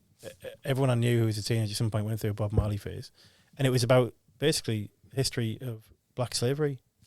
Oh yeah, and like Buffalo Soldier and all that kind of Yeah. stuff. And it was like you got it. yeah, I remember thinking, like, maybe in itself. I mean, I was chatting to someone I work with this week, Sharon, and we were talking about how art is probably a greater influencer of system change. yeah. And music itself, Hugely, and yeah. films and stuff, and Yeah. like rather than like writing a strategy or doing a PowerPoint presentation. Yeah. I mean, but actually writing a song that fucking knocks it out and goes, calls it out. I didn't realise until a few years ago how big or significant Jamaica was in the slave trade. It's a tangent, but my best friend, a guy I grew up with since I was 12, so like 25 years, a guy called Josh Lloyd. He's quarter Jamaican. His dad was half Jamaican, and his dad was Jamaican. I think he was part of the Windrush generation. And it turns out Lloyd was their slave name. Yeah. They got it from the plantations, and it was a thing back then to take the plantation owner would give it to the slaves. I didn't know, but I've learned a lot through. It's not like he's got this radical view on things and he preaches, but just every now and then he'll have a deep conversation, and it's a slave name. It's like if you listen to Radio 1 Extra, so my favourite DJ when I was driving, when I was working a lot more before COVID, so Jasmine Edwards in the afternoon. How English does that sound? Yeah. Yeah. But that word Edwards has history. Yeah. White history. Seafaring. Yeah. Yeah. But going back to Kano as well, Kano released a song a couple of years ago called SYM, and the meaning's dirty. Like it's suck your mum. It's like a patois thing of go fuck yourself, suck your mum. Right. But it's a fuck you to all the people that think, like, if you think these lads that are perpetrating crime in London, that they just do it because they like cars and guns, right, go fuck yourself. You don't know what you're talking about. Like, it's a really poignantly deep, beautiful song. Nice. Yeah, really good. This is where you got to go behind the lyrics, and there's 100%. I mean, God, there's so much going on there, isn't there? We've all got choices, haven't we? I mean, yeah. Jesus. Yeah. Okay, now. Yeah. Oh, look, I'm not saying that everyone. I'm just saying. I'm not saying that everyone that perpetrates a crime that comes from a bad background is a victim, but yeah. But Dave's really good for that. Just that's the last thing. I'm probably on the music thing. Dave, when my son always says, "Listen to Dave." Listen to Dave. Great. His brother's in jail for a murder. Right. He's Eritrean. Yeah. And he's his mum had no money. I've seen Top Boy. I fucking love Top Boy. Well, I've watched it about 3 or 4 times now. Yeah. But his mum had no money and he was selling drugs. But he knew, do you know what? Music will get me out of this. Yeah. And get my family out of this. Yeah. And his brother's still in jail for a murder. But he's well within his rights to rap and sing about that. Yeah. I think a lot of what people listen to is probably jumping on the back of people like that. The glorification of crime is the worst shit, man. People that aren't about that life. I can't believe I've just said about that life, but like, do you know what I mean? People that aren't in that, people that use it as a marketing tool. I can't believe you just said. I can't believe I just said that. Like you just said. Let it go, Richie. Just let it go. What's your last song, Rich? Yeah. Well, we're going to finish off with it. I think it makes sense to. And drift away. Yeah, it's right. I think so. We finish up on this one. We'll finish up and we'll fade it out. So we'll let it go for longer than 30 seconds. Yeah, just fade it out. I'll bring it in. But Yeah. there's it says talk about. I can't remember that. No, is it embarrassing? I can't remember. But the thing is, I went to a breathwork session right on the beach, right on Saltburn Beach at 6 a.m. In that. What? In your dashiki? Yeah. Yeah. I had it on with a fucking about 2 or 3 layers underneath. It was freezing cold. He said, just wrap up warm. Wrap up warm. Are you open the door? Sorry, you opened the door and I went, what the fuck are you wearing? This is good because it gives me a chance to actually think what I'm going to say. Carry on. No, you're good. No, yeah, it's all right. I'd said, God, I could pick all sorts of songs. I used to be, like, the music I used to listen to was just so one track and it's occasionally dabble now into other things. And now in my life, I listen to anything. There isn't anything I've heard tonight where I thought, I'm not going to go, like I've been putting the names in, I'm going to go down each of those rabbit holes. Music, I love listening to new music. It's just fucking great. It's so good. It's one of the best things to do with people as well. Sharing music with people, yeah, is one of the greatest things you can do in life, I think. It really is. And they like it or you don't, it doesn't matter. And that's how it is. But explore music you haven't listened to and fucking just try and find it. I think there's something from every genre that I've found I like, genuinely. My old man was a difficult man to live with, and I've had to resolve this one back and forth over my life. He was quite aggro. I think he was quite insecure. I think he'd dealing with some difficult things in his own life, and what he put out there was that he never really made any mistakes, and what he said was always right. Basically, that was part of it. The music I grew up around was my dad was banging into classical music, and he also had some Elvis stuff and Beatles, and he's got a lot of records. I've inherited some of those. But essentially, it was like musicals, it was classical and orchestra, and that's what he'd spend most of his time listening to, operas and all that stuff. So I was definitely exposed to that quite young. And then another part of it was soundtracks. He'd occasionally buy a soundtrack, and if I had to pick like one composer that I grew up with, and probably our generation anyway, John Williams, right? So we're doing, and actually the first film I ever went to see at the cinema that I can remember was E.T. It was released in 1982, which I would have been 4 to 5 year old, and with my dad, and he got a tape and he used to play it in the car with like soundtrack. He's played this song quite a lot. He's come on now and then. So it's got real mixed memories. Like first thing my dad ever took me, it's like play the music, but he'd always pick it. And then because of that difficult relationship with my old man, that meant I moved out of home when I was young and everything. It was like it really sort of brings back a mixed. Like it's such an uplifting song. It's such a great film, and it's also something which brings back memories of right across that relationship with dad. So it's tough. So it's an interesting one. So here's me laid on the beach last week, 6 a.m, laying down, and he's doing this breath work. It's breath work on the beach, and he's doing 7 different types of breath work. So he's building it up, and the last bit was a bit like Wim Hof. So he builds up the energy, and you're like, fucking hell, yeah. And as he did, he played all the right songs with the right pace. Danny had picked this great playlist, and I said to him, fucking balls to the wall for putting that on the beach at 6 a.m. Like, didn't see that coming. And it was the flying theme from E.T.